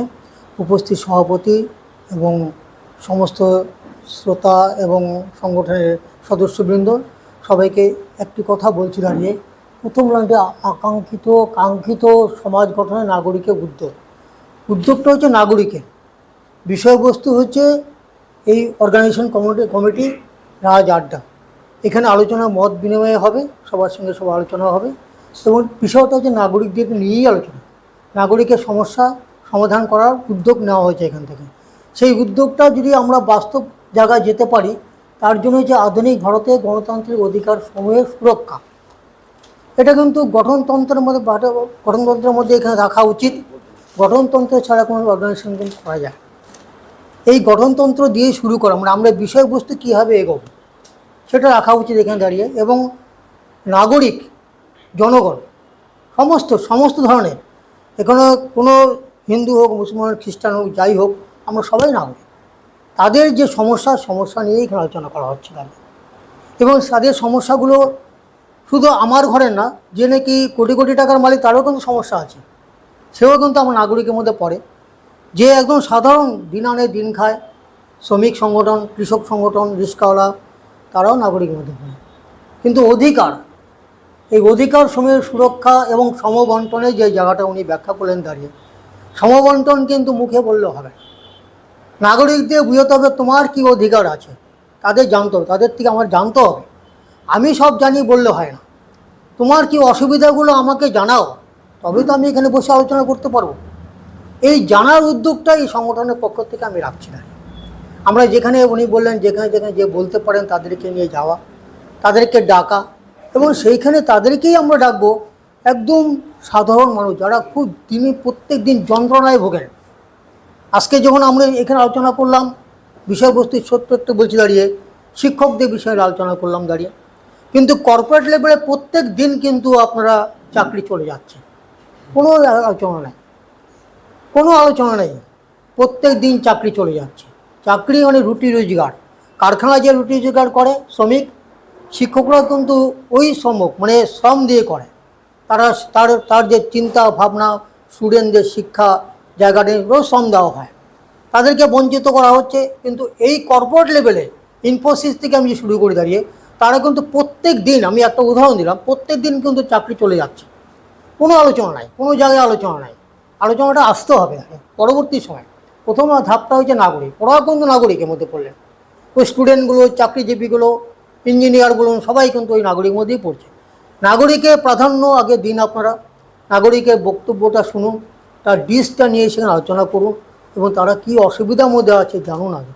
তারপরে জায়গাটা যে সমবন্টনটা তো পরে হবে, সমবন্টন তো বৃহত্তর জায়গায়, আন্দোলনের জায়গায় যেতে হবে, আন্দোলন করতেই হবে। আন্দোলন করে না করলে হবে না। মুখে বললে রামায়ণ মহাভারতের মধ্যে মুখে বললে, গল্প বললে কিন্তু হবে না। অধিকারটা কিন্তু আমার কেড়ে নিতে হবে। এই কেড়ে নিতে গেলেই কিন্তু সংঘর্ষ হবে, তখনই কিন্তু সংঘর্ষটা হবে। সংঘর্ষ ছাড়া কোনো কিছু করা যায় না। বৃহত্তর যারা রয়েছে দাঁড়িয়ে, যারা এই যে যারা দেশ পরিচালনা করেন, রাজনীতিবিদ, তাদের হাতে বৃহত্তর ক্ষমতা রয়েছে। এই ক্ষমতা অপব্যবহার করে নাগরিককে বঞ্চিত করা হয়েছে। আমার কাছে একটা অনুরোধ থাকলো আপনাদের সংগঠনের পক্ষ থেকে যে তাদের সঙ্গে আলোচনা করুন, তাদের প্রত্যেক দিনের অভাব অভিযোগ, তাদের দুর্দশার অবস্থা, কলকারখানার শ্রমিক থেকে আরম্ভ করে, শিক্ষক থেকে আরম্ভ, ইঞ্জিনিয়ার থেকে আরম্ভ করে, ডাক্তার থেকে আরম্ভ করে সমস্ত লোকের কিন্তু সমস্যা আছে। সমস্যা মানে নাগরিক। এটা একটু দেখুন, আগামী দিনে আপনাদের কর্মসূচিতে আমি যদি অংশগ্রহণ করতে পারি এবং আরও বেশি আলোচনা করতে পারি বলে আমি শেষ করলাম। ভালো বলেছেন। আমি একটা কথা বলি, আমি বোধহয় আমার বক্তব্যের মধ্যে স্কুলের চাকরি যারা তাদের কথাই শুধু বলিনি, আমি বলেছিলাম সেই সময় যে অন্যান্য সেক্টরেও চাকরি যাচ্ছে, সকলের ক্ষেত্রে সমান। আমি বলে দিচ্ছি। আর একটা বিষয় আপনাকে বলি, বক্তব্য ভালো বলেছেন। আমরা যে বিষয়ের উপর আজকে বিশেষ আলোচনা আলোকপাত মাধববাবু করলেন, এটার উপরে আমরা খুব সাম্প্রতিক সভা শুধু এটার উপরই ডাকবো। সেখানে যে বিভিন্ন পেশার যে মানুষরা আছে, আমার সকলের সঙ্গে সকলের সম্পর্ক, এবং আমার সঙ্গে কোনো ডাক্তারের সম্পর্ক, আমি ডাক্তারকে ডাকতে পারি না। সেরকম যদি সংযোগ থাকে, সকলে মিলে এক জায়গায় যাতে আমরা হাজির করতে পারি, সেরকম একটা প্রয়াস করার চেষ্টা করলে খুব ভালো হয়। সবাইকে নমস্কার, আমার নাম দেবকল্প। তো মাধব বা আমরা সবাই যেটা নিয়ে আলোচনা করলাম, খুব সুন্দর আলোচনা হচ্ছে। তো সেইখানে মানে এই ব্যবস্থা বদল বা একটা সুন্দর সুরক্ষা এবং এগুলো দিতে গেলে প্রথমে আমাদের সবাইকে মানে জনগণকে এবং আরও বিশেষ করে যাদের হাতে ক্ষমতা আছে তাদেরকে মানে একজন মানুষকে মানুষ বলে ভাবা, মানে তারা হয়তো ভাবেন, সেটা নিশ্চয়ই ভাবেন, বেশিরভাগ লোকই ভাবেন, কিন্তু একদম একজন মানুষ হিসেবে ভাবা। এবং এই যে সমবন্টনের কথাটা প্রথমে বলতে গেলে মানে মেন্টালিটিতেও যে সবাইকে সমানভাবে, যারা আমাদের থেকে দুর্বল, যারা আমাদের থেকে নিচে, তাদেরকেও সমান ভাববো, এই মেন্টালিটিটা, এবং তারাও মানুষ এবং তাদের দুঃখ কষ্ট বা সমস্যা যা আছে খুব বেশি করে ফিল করা, এই জিনিসটা আমাদেরকে প্রথমে মানে শাসক দলের মধ্যে এবং সাধারণ জনগণের মধ্যেও আনতে হবে। দ্বিতীয়ত তারপর মানে যদি ভালো জীবন সবাইকে দিতে হয়, যেটা প্রেমজিৎ সিরোহিজিও বলেছেন বা মাধবও বললো যে এই সুখ ভোগ এগুলো যদি মানে সুখী জীবন যদি সবাইকে দিতে হয়, তো বর্তমান যে ব্যবস্থা চলছে সেটা হচ্ছে মূলত মার্কেট ইকোনমি এবং মার্কেট ইকোনমি চলছে সারা বিশ্বে। তো সেই মার্কেট ইকোনমির নিয়ম অনুযায়ী যদি আমরা সবাইকে ভালো জীবনটা দিতে যাই, তাহলে প্রথমত আমাদের ইকোনমিটাকে কিছু পরিবর্তন আনতে হবে। সেই সাজেশনগুলো আমি দিচ্ছি। প্রথমত একটা খুব প্ল্যান্ড এবং সেন্ট্রালি ইকোনমি হতে হবে, যেখানে পলিসিগুলো খুব প্রো পিপুল হবে, যারা ক্ষমতায় আছে তারা খুব প্রো পিপুল পলিসি নেবে। দ্বিতীয়ত সেই প্রো পিপুল পলিসিগুলো নেওয়ার ক্ষেত্রে যারা তাতে সঠিক ডিসিশন নিতে পারে, খুব প্রচুর ডেটা অ্যানালাইসিস করে সিদ্ধান্ত নিতে হবে। যে প্রযুক্তিগুলো আমাদের হাতে আছে সেগুলোকে শাসক দলকে ব্যবহার করে নিতে হবে।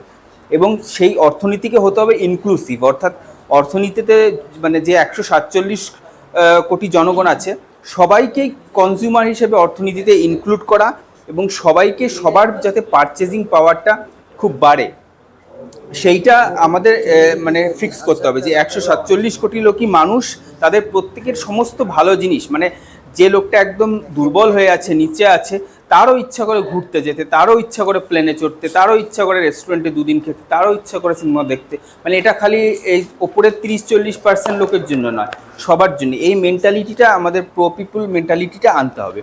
আর সবশেষে আমরা যখন পরিবর্তনের কথা যারা ভাবছি, তাদের একটা জিনিস খুব আয়ত্ত করতে হবে, সেটা হচ্ছে মানে পজিটিভ রেজাল্ট এবং একটা সুস্থ এবং পজিটিভ রাজনীতি করা। রাজনীতি তো প্রচুর মানুষ করছে, প্রচুর দল, ভারতে অনেক দল অনেক মতবাদ করছে, কিন্তু সেই তাদের যে প্র্যাকটিসগুলো সেগুলো যেন পজিটিভ এবং ঠিক ডিরেকশানে এবং হয়। তার জন্য একটা জিনিস খুব জরুরি, সেটা হচ্ছে প্লুরালিজম বা বহুত্ব।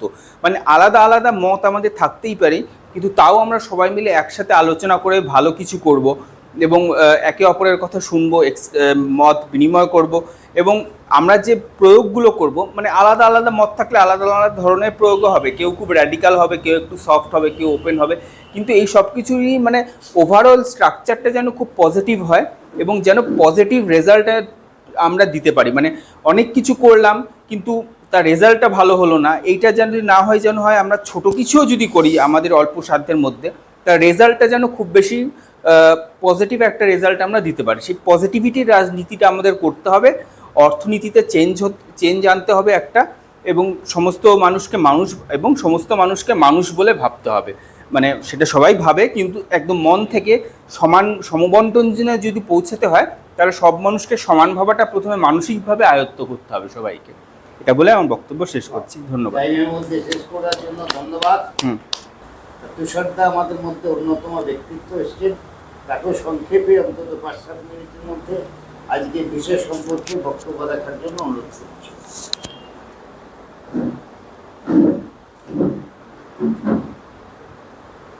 যাই হোক, আমি দেরি করে এসেছি, আর আজকে মনে হয় না যে অন্যরা যারা এসেছেন তাদের বক্তব্যটাই রাখাটাই জরুরি ছিল। যাই হোক, তাও আমি একটা দুটো কথা বলছি মাত্র।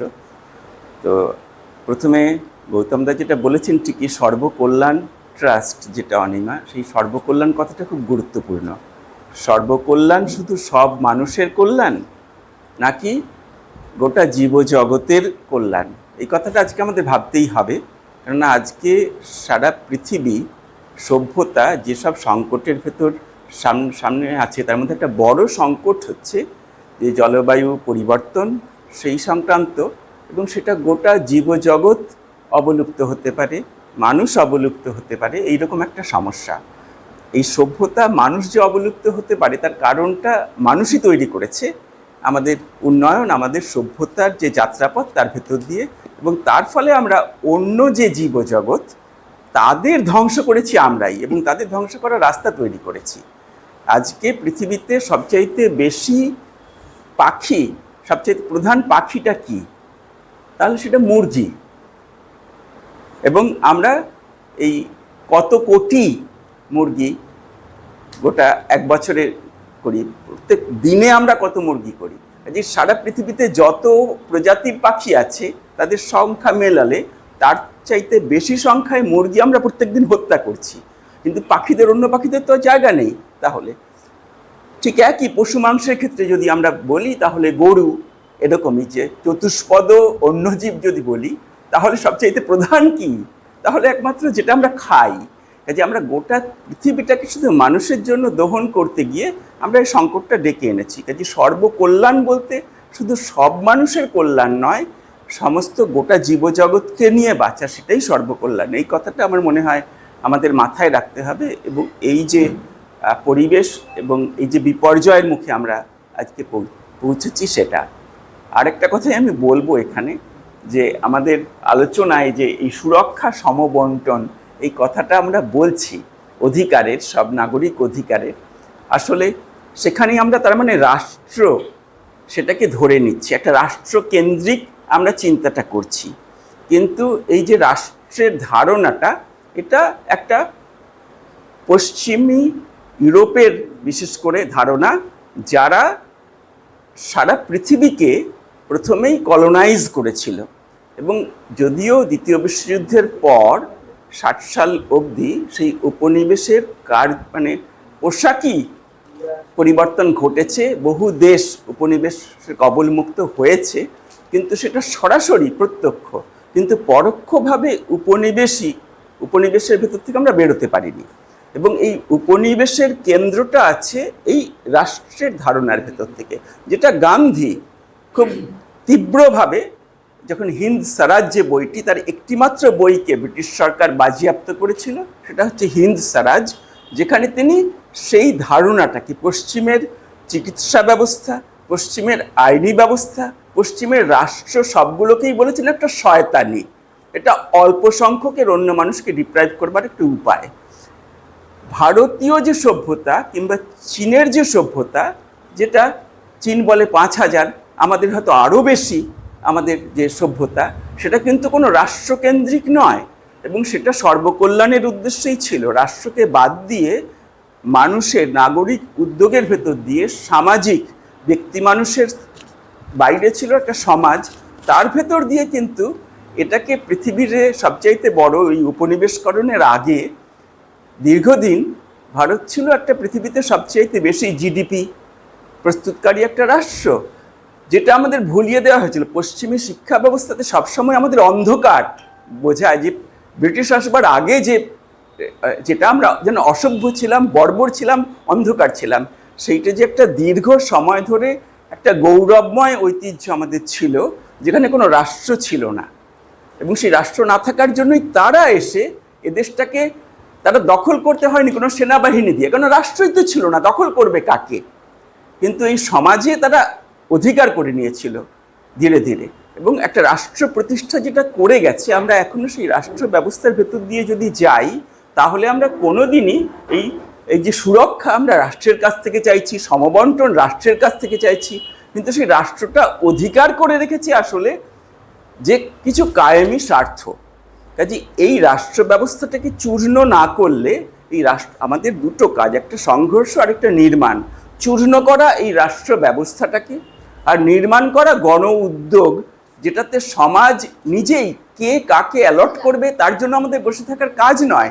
আমরা মানুষ নিজেই আঞ্চলিক নিজের প্রয়োজন অনুযায়ী জিনিস তৈরি করতে পারি, বন্টন করতে পারি তলার দিক থেকে।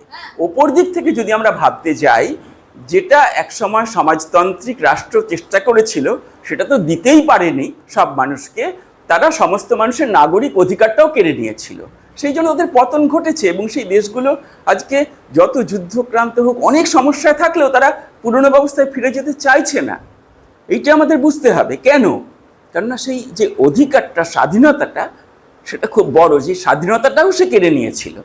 কাজেই রাষ্ট্রকেন্দ্রিক যে ধারণা, সেটা যেই আনুক, সেটা ব্রিটিশ আনুক, মার্কিন যুক্তরাষ্ট্র আনুক, পুঁজিবাদ আনুক, কিংবা সেই ধরনের রাষ্ট্রকেন্দ্রিক যদি সমাজতন্ত্রের ধারণাই আনুক, তাহলে সেইটার ভেতর কিন্তু মানুষের যে মুক্তি নেই, সেটা পরীক্ষিত, ইতিহাসে পরীক্ষিত হয়ে গেছে। কাজেই যে গঠন, সেটা তলার থেকে শুরু করা, এবং সেই গঠনটা হচ্ছে নাগরিক উদ্যোগের মধ্য দিয়ে তৈরি করা, ব্যক্তি এবং আরও মানুষকে সামাজিকভাবে তৈরি করা, অঞ্চলভিত্তিক তৈরি করা। আমার মনে হয় এই কথাটাই আমাদের শেষ পর্যন্ত মাথায় রাখতে হবে।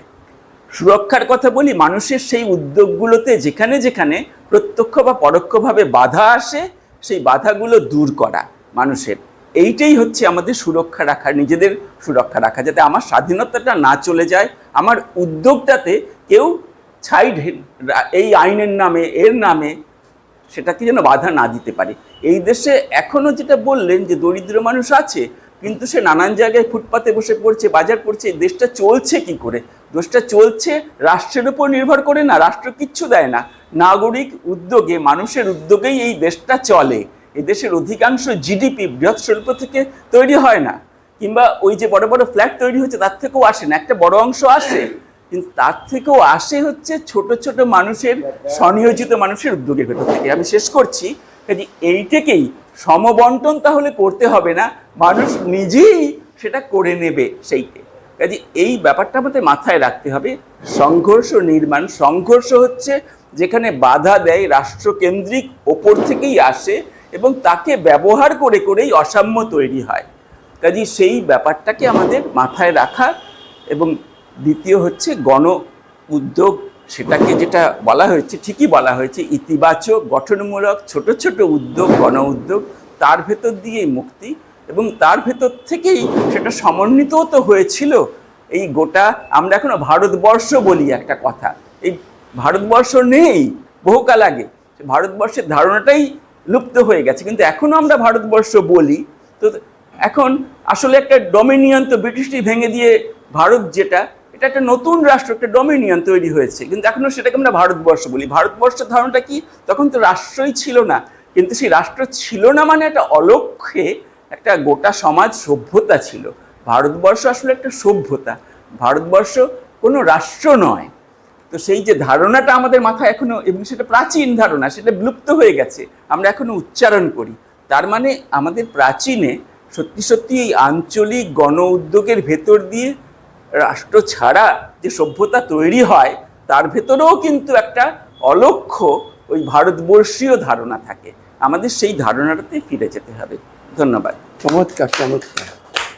আচ্ছা, এই আমাদের মধ্যে আছেন শিবুলাল দাস, শিবুলাল সিং। আমি শুভদাকে বলবো এগিয়ে এসে তার সুকণ্ঠ একটু গান, আমরা অনেক সময় শুনছি না, একটু শুনি, তার সঙ্গে যদি মনে করেন দু চার কথা বলবেন, সময় 5 মিনিট। শিবুদার গানের আগে একটা ক্ষুদ্র সংযোজন করার আছে, সেটা হচ্ছে যে গণতন্ত্রের গর্ব আমরা করছি, সে পরশ্বৈপদী হোক আর ভারতীয় ঐতিহ্যের বাইরেই হোক, মোট 98 কোটি ভোটার আমরা তৈরি করতে পেরেছি কায়দা কানুন করে। সেই 98 কোটি ভোটার এতদিন যে কাজটা করেছে সেটার নাম হচ্ছে সাপোর্টিভ ডেমোক্রেসি। কিন্তু আজকে যে আলোচনাটা হচ্ছে পার্টিসিপেটিভ ডেমোক্রেসি, অর্থাৎ গণতন্ত্রতে আমরা পার্টিসিপেট করিনি এতদিন, এই সাপোর্ট করেছি জিন্দাবাদ, তারপরে আমার করণীয় কিছু জানি না, তাদের কি কর্তব্য জানি না, 5 বছর বাদে আবার ঘুম ভাঙবে, এই আবার একটা সাপোর্ট। কিন্তু আজকে নোটা পাবলিক তৈরি হচ্ছে যারা বলছে নান অফ দি অ্যাবাভ। এই লোকগুলোকে আমরা আর মানি না। অর্থাৎ ধীরে ধীরে একটা পার্টিসিপেটিভ ডেমোক্রেসি তৈরি হচ্ছে ভারতবর্ষে। আপনারা এইটা নজর করে আর একটা পর্যায় তৈরি করুন। এবং এই রাজারডা একটা অবদান ছিল যে যেহেতু যেটা বলছি সর্বকল্যাণে, যে আমাদের সর্বকল্যাণের এখানে একটা বিষমুক্ত হাট তৈরি হয়েছিল বিধান রায়ের জন্মদিনে, যেটা কলকাতায় প্রথম নয়, ভারতে প্রথম। যে মানুষ, সাধারণ মানুষ, যেটা উনি বলছেন খেটে খাওয়া মানুষ, এরাই সর্বাধিক। ভারতে শ্রমিক কজন? শ্রমিক সবাই, কিন্তু স্বনির্ভর সমাজ হচ্ছে পৃথিবীর মধ্যে সবচেয়ে বড় স্বনির্ভর সমাজ হচ্ছে ভারতে। এই স্বনির্ভর সমাজই আমাদের জিডিপি বলুন, যাই বলুন, সবচেয়ে শেয়ার দিচ্ছে, বিরাট শেয়ার। আমরা যেন এই স্বনির্ভর সমাজের জন্য যে বিষমুক্ত হাট তৈরি করেছিলাম, আজকে বিষমুক্ত হাটেতে সেই সাধারণ সমাজ এগিয়ে এসেছিলেন এবং সারা ভারতবর্ষের যে কৌতূহল তৈরি হয়েছিল, সমস্ত ভারতবর্ষ থেকে সেই রিপোর্টও তৈরি হয়েছিল যে হ্যাঁ, এটা একটা রাজারডার কন্ট্রিবিউশন, যে স্বনির্ভর সমাজকে যদি বাঁচতে হয় তাদের নিজস্ব হাটের মধ্যে দিয়ে কেনা বেচা করে ধ্যান ধারণার চালনা করে আমাদের এগোতে হবে। তা আজকে করোনার আঘাতে সেটা এখন নির্বাপিত হয়েছে, কিন্তু যেহেতু 12 বছর ধরে রাজারডা এখনও কন্টিনিউ করছে, আশা করি আগামী দিনে আমরা আবার বিষমুক্ত হাট চালু করতে পারব। রাজ কি কোনো নাম, কোনো ব্যক্তির নাম? রাজ রাজ না না না নাম নয়। রাজা মানে বড়দা, শিবুদা, রাজকীয় আড্ডা। রাজকীয়। সকলকে নমস্কার। আমি এ ব্যাপারে কোনো বক্তব্য রাখবো না, তবে যে সংগঠন থেকে করছে কিনা আমি জানি না, তাও যারাই করুক, নবীন যারা আছে তাদের টেনে নিয়ে আসুন। আমাদের দ্বারাই কিছু হবে না, কেননা আমরা দিনের পর দিন এই একইভাবে এসে দেখছি। সেই সিদ্ধার্থ শঙ্কর রায় থেকে আরম্ভ করে যুক্তফ্রন্ট, প্রথম যুক্তফ্রন্ট, দ্বিতীয় যুক্তফ্রন্ট, বামফ্রন্ট, তৃণমূল, সব কিছু দেখেছি ওই একই টাইপের। আপনারা নতুন সংগঠন, নতুন ছেলেদের জোগাড় করুন এবং তাদের বুঝান যে আমরা নিজেরা করব, নিজেরা এগিয়ে যেয়ে কিছু করব। এইভাবে চলতে পারে না। আজকে আপনারা একটা সমীক্ষা করে দেখবেন বিভিন্ন হসপিটালে কত পার্সেন্ট হিন্দুর চাকরি আছে। এই বিশেষ করে 5 বছরে মুসলমানের সংখ্যা কত হয়েছে। দুটো হসপিটালের নাম বলছি, পিজি হসপিটাল, আপনি আমাদের মেডিকেল হসপিটাল, যে দেখুন সমীক্ষা চালান। এগুলো সমীক্ষা করুন না, সমীক্ষা করলেই বুঝতে পারবেন, জিনিসটা তুলে ধরতে পারবেন, ছেলেদের বুঝাতে পারবেন। এইটাই আমি বলতে চাই। আর গানের কথা বলছে আর কি, আমি এই ব্যাপারে আর কোনো বক্তব্য রাখবো না। বলতে গেলে অনেক অনেক অনেক আমি জানি। আমি 64 থেকে আমি এখানে, 64 থেকে এখানে, আমি তার আগের ঘটনাও জানি। কেন জানি? আমি 47 সালে তখন জন্ম করেছি, যখন আমার স্বাধীনতা হয় 9 মাস বয়স। তারপর থেকে আমি আইয়ুব খাঁর মার্শাল লাইন দেখেছি, এখানকার রেভলিউশনের রাজত্ব দেখেছি, সব কিছুই দেখা। ওগুলো অনেক সময় লাগে, বলতে চাই না।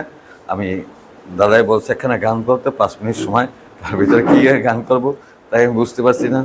ভাটিয়ালি না পল্লীগীতি না নজরুল, সবই মোটামুটি জানি, নাটকের মাধ্যমে করেছি তো। পছন্দ হ্যাঁ, নজরুল ভালো লাগে, তাহলে নজরুল ওইটাই করি। কেননা কাজী নজরুল যা বলে গেছে, কি বলে গেছে, যারা গান করে তারা বুঝলো কিনা আমি জানি না। তবে আমি যেটা বুঝেছি যে কাদেরকে এই কথাটা উৎসাহ, মানে উদ্দেশ্য বলেছে, সেটা কিন্তু কেউ বুঝেনি। সেই জন্যই যেখানেই করেছি যে এই গানটা কিন্তু আপনারা গানের মতন করে গেছেন, ওটা গান, ওটা বক্তব্য রেখেছে।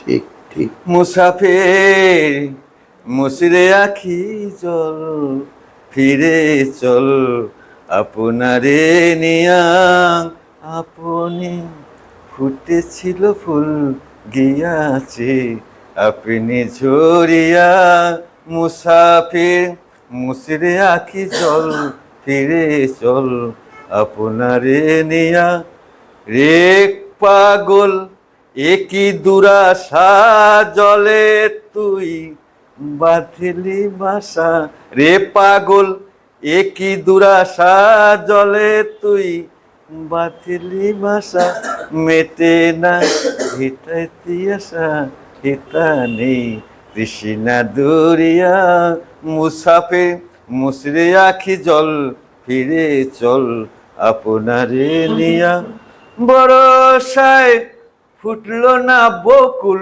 পৌষে ফুটবে সে কি ফুল, বরসায় ফুটলো না বকুল পৌষে ফুটবে সে কি ফুল, এ দেশে ফোটে যত ফুল, এ দেশে ফোটে যত ফুল নিরাশায় কানন ভরিয়া, এ দেশে ফোটে যত ফুল নিরাশায় কানন ভরিয়া, মুসাফির মুসরে আখি জল ফিরে চল, আপনারে নিয়া রে কবি একই দেওয়ালে জ্বালিলি তোর আলো জ্বালে, রে কবি একই দেওয়ালি জ্বালিলি তোর আলো জ্বালি, এলো না তোর বনমালি, এলো না তোর বনমালি আঠারাস তোরি দুনিয়া, মুসাফির মুসরে আখি চল ফিরে চল,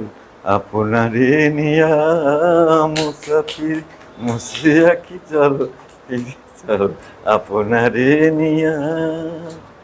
আমাদের মানে সময় শেষ পর্যায়ে আমি আগেও বলেছি, এখন দুজন আমাদের আছেন উপস্থিত। একজন হচ্ছেন স্বপন ঘোষ, আরেকজন আছেন স্বপন চক্রবর্তী, হ্যাঁ স্বপন চ্যাটার্জি। স্বপন বাবু চ্যাটার্জি কি বলুন।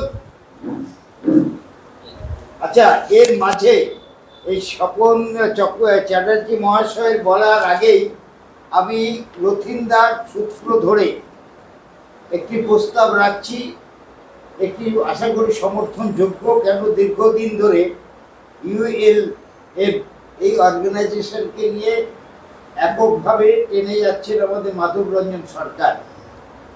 আমিও বেশ কিছুদিন ধরেই এর সঙ্গে যুক্ত, কিন্তু আমি দেখি যে একটা মাধব পেরে ওঠেন না, তার সহযোগিতা দরকার।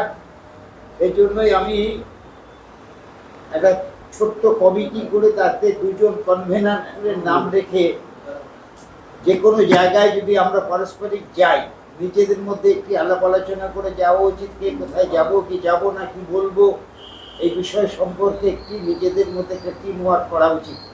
এবং মাধব এই কাজ শুরু করার মাঝেই আমি আগ্রহ প্রকাশ করে যাদেরকে দেখেছি তাদেরকে বেছে নিলাম। এটা একটা আনলিমিটেড বিষয়, পরবর্তীকালে পরিবর্তন ঘটতে পারে আপদকালীন কাজ করার জন্য। মাধবের যদি সম্মতি না থাকে তাহলে মাধব মিটিং চলছে পরে।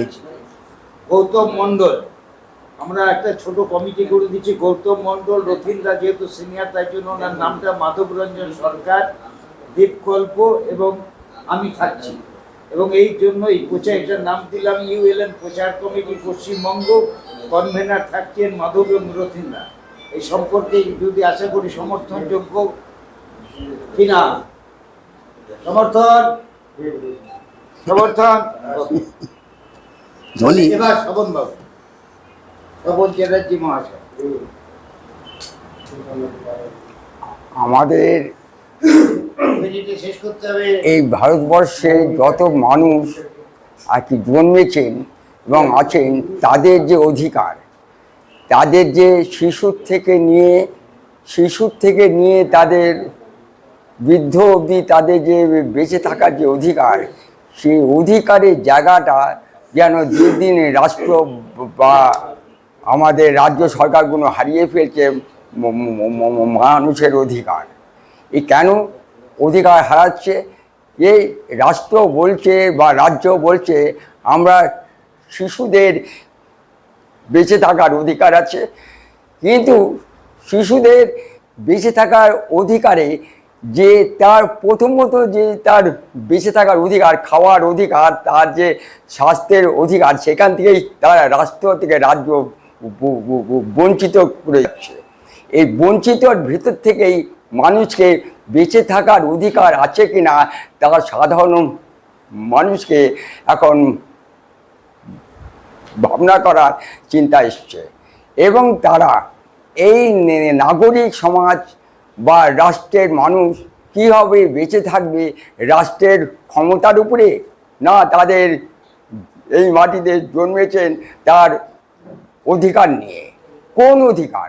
মানুষের বেঁচে থাকার অধিকার, না রাষ্ট্র না রাজ্যর অত্যাচারের জন্য? কোনটা? এটা কিন্তু মানুষকে আজকে চিন্তা করার সময় এসেছে, এবং আগামী দিন এই রাষ্ট্র যদি আরও অন্যভাবে সমগ্র মানুষকে ঐক্যভাবে তাকে একজনিত না করে, পাড়ায় পাড়ায় ঐক্য, রাজ্যে ঐক্য করে যদি তাদের নতুন কোনো চেতনা না আনা যায়, তাহলে কিন্তু আগামী দিন আরও রাষ্ট্রের উপরে, রাষ্ট্রের মানুষের উপরে অত্যাচার নেমে আসবে। আমাদের এই ভোটের সময় বলছে আপনার অধিকার আপনি প্রয়োগ করবেন। কোথায় আপনার অধিকার প্রয়োগ করতে পারছেন? রাজ্যের থানা, লোকাল থানা, লালবাজার থানা, আপনার রাষ্ট্রের সেনাবাহিনী দিয়ে আমাদেরকে যে ভোট করানো হয়, সেটা তো একটা ছিনিয়ে নেওয়া, মানুষের অধিকার থেকে তাকে ছিনিয়ে নেওয়া। এই যে ছিনিয়ে নেওয়ার ব্যাপারটা, শুধু তাই নয়, একটি মানুষকে বেঁচে থাকার যে অধিকার, সেখান থেকেও তারা রাষ্ট্র বঞ্চিত করছে। এই বঞ্চিতর ভেতর থেকে মানুষ আজকে যদি এক জায়গায় না হতে পারেন, তাহলে কিন্তু এই অত্যাচারের পরিণাম আরও বাড়বে। এই বাড়া নিয়ে শিশু থেকে আজকে বলছে, রাষ্ট্রের মানুষ বলছেন, রাজ্য বলছেন, সেন্ট্রাল বলছেন, সব কিছু বলছেন, তারা বলছেন যে মানুষকে বেঁচে থাকতে হবে। কিন্তু ইতিমধ্যে দেখা যাচ্ছে যে ওষুধের ভেজাল, লক্ষ লক্ষ শিশু, লক্ষ লক্ষ কোটি কোটি মানুষ তারা অবহেলিত হচ্ছে। তাদেরকে সরকার, রাষ্ট্র থেকে রাজ্য তাদেরকে 16 পয়জন করে মারার চেষ্টা করেছে। 16 পয়জন। এইটা রাষ্ট্র এবং রাজ্য হাত মিলিয়েই এই কাজটা তারা কি করছেন। কিন্তু এটা কোন প্রেক্ষিতে তারা বলছেন যে এইগুলো কি হতে যাচ্ছে? মানুষকে জানতেই হবে, এজন্য মানুষকে আলাদাভাবে তাকে সংগঠিত করতে হবে, তাকে নিয়ে সেখানকার মানুষকে নিয়ে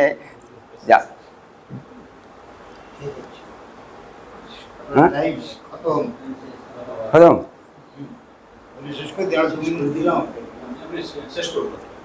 শেষ করো। তো আমরা এই রাজ্যের মানুষকে যদি ঐক্যবদ্ধভাবে সামিল না করতে পারি, বা আমরা ন্যায্য মানুষের অধিকার, শিশুর অধিকার, বেঁচে থাকার অধিকার, তাকে কথা বলার অধিকার তাকে যদি না দেওয়া হয়, তাহলে কিন্তু আমরা এই সুন্দর ভারতবর্ষের সংবিধানকে আমরা মানতে পারছি না। আমরা তাকে এই সংবিধানকে এই জন্যই মানতে পারছি না যে সংবিধানের উপরে রাষ্ট্র বা রাজ্য সংবিধানের উপরে হাত রেখে মানুষের উপরে অত্যাচার নামিয়ে এনেছে। সব কিছু বলছে আমরা করে দিচ্ছি, আমরা করছি। আরে যেই দেশের, ভারতবর্ষের মানুষ যদি প্রধানমন্ত্রী বলে থাকেন যে এই দেশের আপনি হচ্ছেন 1 নম্বরের প্রধানমন্ত্রী, তাহলে যান না ওই যে আমার দেশের কোহিনূর, তাকে যে ব্রিটিশ গভর্নমেন্ট যে নিয়ে গেছে, তাকে আগে নিয়ে আসুন, এনে বলুন যে আমি ভারতের 1 নম্বর প্রধানমন্ত্রী। যেই দেশের মানুষ এখন অবধি জল খেতে পায় না, জল তাকে কিনে খেতে হয়, মাটি খুঁড়ে জল তাকে তুলে নিয়ে খেতে হয়, সেই দেশের প্রধানমন্ত্রী বলছেন আমি 1 নম্বরের প্রধানমন্ত্রী, আমি রাষ্ট্রের প্রধানমন্ত্রী। যেই দেশের মানুষ এখনো খেতে পায় না, দুবেলা তারা খেতে পায় না, একবেলা খায় না, সেই দেশের প্রধানমন্ত্রী, সেই দেশের মুখ্যমন্ত্রীরা বলছেন যে দেশের মানুষ ভালো আছে। যেই দেশের মানুষরা রক্ত বিক্রি করে তার বাড়িতে গিয়ে তার টাকা দিয়ে আসে, তাকে আপনি বলছেন যে সেই রাষ্ট্র সেই রাজ্যগুলো ভালো আছে? আপনাদের লজ্জাও দরকার আছে। এবং এই যে নানা জায়গাতে গোলমালগুলো ঘটছে, এই ঘটার পিছনে কারা আছে, কারা করছে? সাধারণ মানুষ নয়, কোনো জাতি নয়, এই রাষ্ট্র রাজ্যের নেতারাই এগুলো করাচ্ছে। পুলিশ প্রশাসন জানে না, সিবিআই জানে না, রাষ্ট্রের এতগুলো এনজিও আছে, তারা কি জানে না তারা যে এইখান থেকে রাস্তা থেকে কি চলছে, কীভাবে এগুলো হচ্ছে? তারা গুলি বন্দুক নিয়ে তারা বসে আছে, তার পাশ থেকে লোক ঢুকে যাচ্ছে, আর সেখানে তারা অত্যাচার চালাচ্ছে। আর বলছে এত গ্রেনেড এসছে, এত পিস 200 পিস সিলিন্ডার গ্যাস এসেছে, কি তারাকে হাতে করে নিয়ে গেল? তাহলে রাজ্যের গোয়েন্দা বাহিনীরা কী করছিল? লালবাজার কী কাজ তারা গিয়ে করছিল? তারা যে এমন করে তারা বলছেন যে দেশের মানুষকে তারা যেন সুন্দরভাবে রেখেছেন, খাইয়ে দাইয়ে যেন রেখেছেন। অত্যাচার, হ্যাঁ বন্ধু, অত্যাচার 1 নম্বরে বলে যাবে অত্যাচার। কারণ রাষ্ট্রে যখন নাকি বেকার সমস্যা বাড়ছে, রাষ্ট্রে যখন খেটে খাওয়া মানুষরা তারা অত্যাচারিত হচ্ছে, তখন একের পর এক তারা এইগুলো নামিয়ে নিয়ে আসছে। যখন দেখছে শিক্ষকরা তারা তাদের চাকরি থেকে বঞ্চিত হচ্ছেন, যখন দেখছেন রেল দুধ মিট বন্ধ হয়ে যাচ্ছে, যখন নাকি ওষুধে ভেজাল হচ্ছে, সারা দেশব্যাপী মানুষ মরছে, তখন তারা এক একটা জায়গাতে এক এক রকমের কায়দাকে তারা করে রেখে দিয়েছেন। এইগুলো তো বন্ধুগণ, এগুলো আমাদের দেশের মানুষের অত্যাচার বলে আমরা গণ্য করব। রাষ্ট্র থেকে রাজ্য মানুষকে পিষে মারার চক্রান্ত এদের। আর আর এরা যে টাকাগুলো নিচ্ছে, কাদের টাকা নিয়ে তারা অত্যাচার চালাচ্ছে? আচ্ছা, কমরেড স্বপন বাবু সহ আজকে যারা আমাদের এই সভায় উপস্থিত হয়েছে সকলকে সংগ্রামী অভিনন্দন। আমাদের অনেক কথা বলার থাকে, বলতে হবে, সেটি আমরা এরপরে আপনাদেরকে একটু আগে যে ঘোষণা করেছি, এর পরের দিন আমাদের যেটা ULM-এর পশ্চিমবঙ্গ প্রচার কমিটি তৈরি হলো। এই প্রচার কমিটি যে 2 জন কনভেনার হলেন, রথীন্দ্র এবং আমাদের মাধব রঞ্জন সরকার, আরো 2 জন সাথে আছেন গৌতম দা এবং আমাদের দেবকল্প। একটা দিন শুধুমাত্র আমাদের এই বিষয়ে আলোচনার জন্য একটি সভা ডাকা হবে এবং আমাদের এই কমিটি যেটা আজকে হলো, এটার জন্য একটি প্যাডও আপনারা করে নেবেন। চিঠিপত্র বিভিন্ন জায়গায় দিতে হয়, প্রয়োজন আছে। এখন অবধি আমাদের অনেক জায়গায় সভা করতে গেলে চিঠি দিয়ে জানাতে হয়, আমাদের রাস্তায় নামতে হবে। এই যে স্বপনবাবু এত সুন্দর কথা বলছিলেন, এইগুলো অ্যাকচুয়ালি মানুষের কাছে তুলে ধরা প্রয়োজন পথসভার মধ্য দিয়ে। আমরা আগামী দিনে সেই কাজটা করতে পারবো, এই কথা বলে সকলকে সংগ্রামী অভিনন্দন জানিয়ে নির্দিষ্ট সময়েরও বেশি আধা ঘন্টা সময় আমরা ব্যয় করলাম। আশা করবো ভবিষ্যতে এই সভা যখন ডাকবেন, রথীনবাবু, মাধববাবু, গৌতমদা আছেন, সময় মতো উপস্থিত হবেন। দরকারের থেকে বড় হলেও যদি সকলকেই এই বিষয়টা যারা বুঝবেন সবাইকে নিয়ে আমাদের উপস্থিত হতে হবে। সর্বশেষ যে কথা, আমাদের এই বাড়ির শুধু কর্তা নয়, আমাদেরও কর্তা গৌতমদা। বৈশাখ মাস চলছে, পয়লা বৈশাখের যে নববর্ষ তার শেষ হয়নি, এখনো চলবে।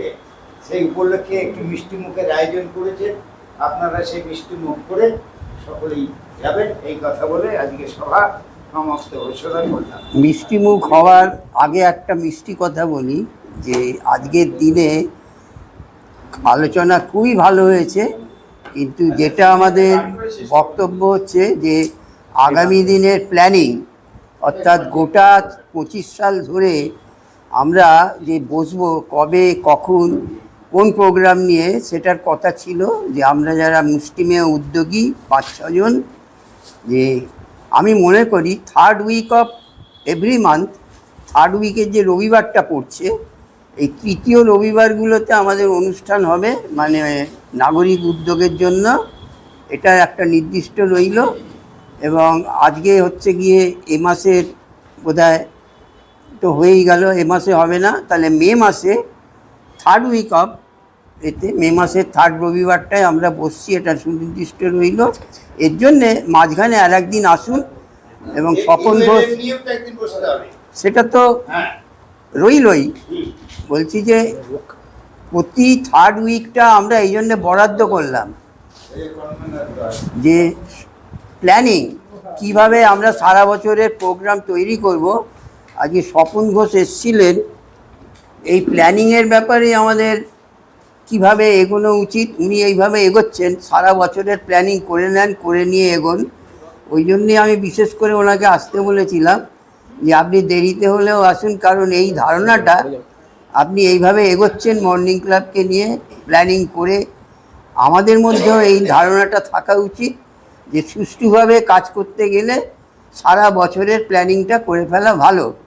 তা আমি মনে করছি মে মাসের থার্ড উইকের আগে আমরা একটা দিন বসি এবং ঘরোয়াভাবে 4-5 জন, অনুষ্ঠান নয়, একটা প্ল্যানিং তৈরি করি। সেই প্ল্যানিংটা সবাইকে ঘোষণা করে জানিয়ে দেওয়া যে আমরা এইভাবে এগোচ্ছি, কারণ রাজারডার অনেক কাজ বাকি আছে, সেগুলো প্ল্যানিং করে না এগোলে আমরা শেষ করতে পারবো না।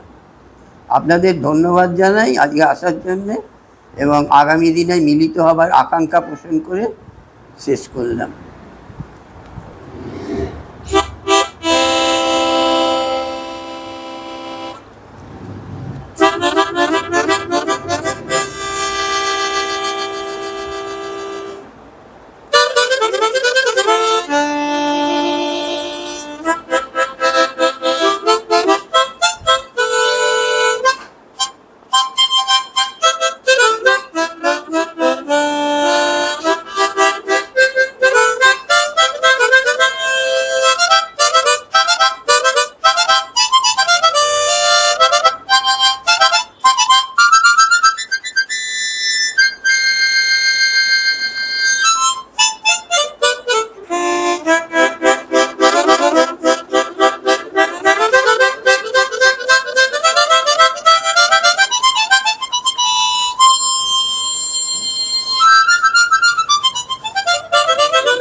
নমস্কার, সবাইকে অভিনন্দন।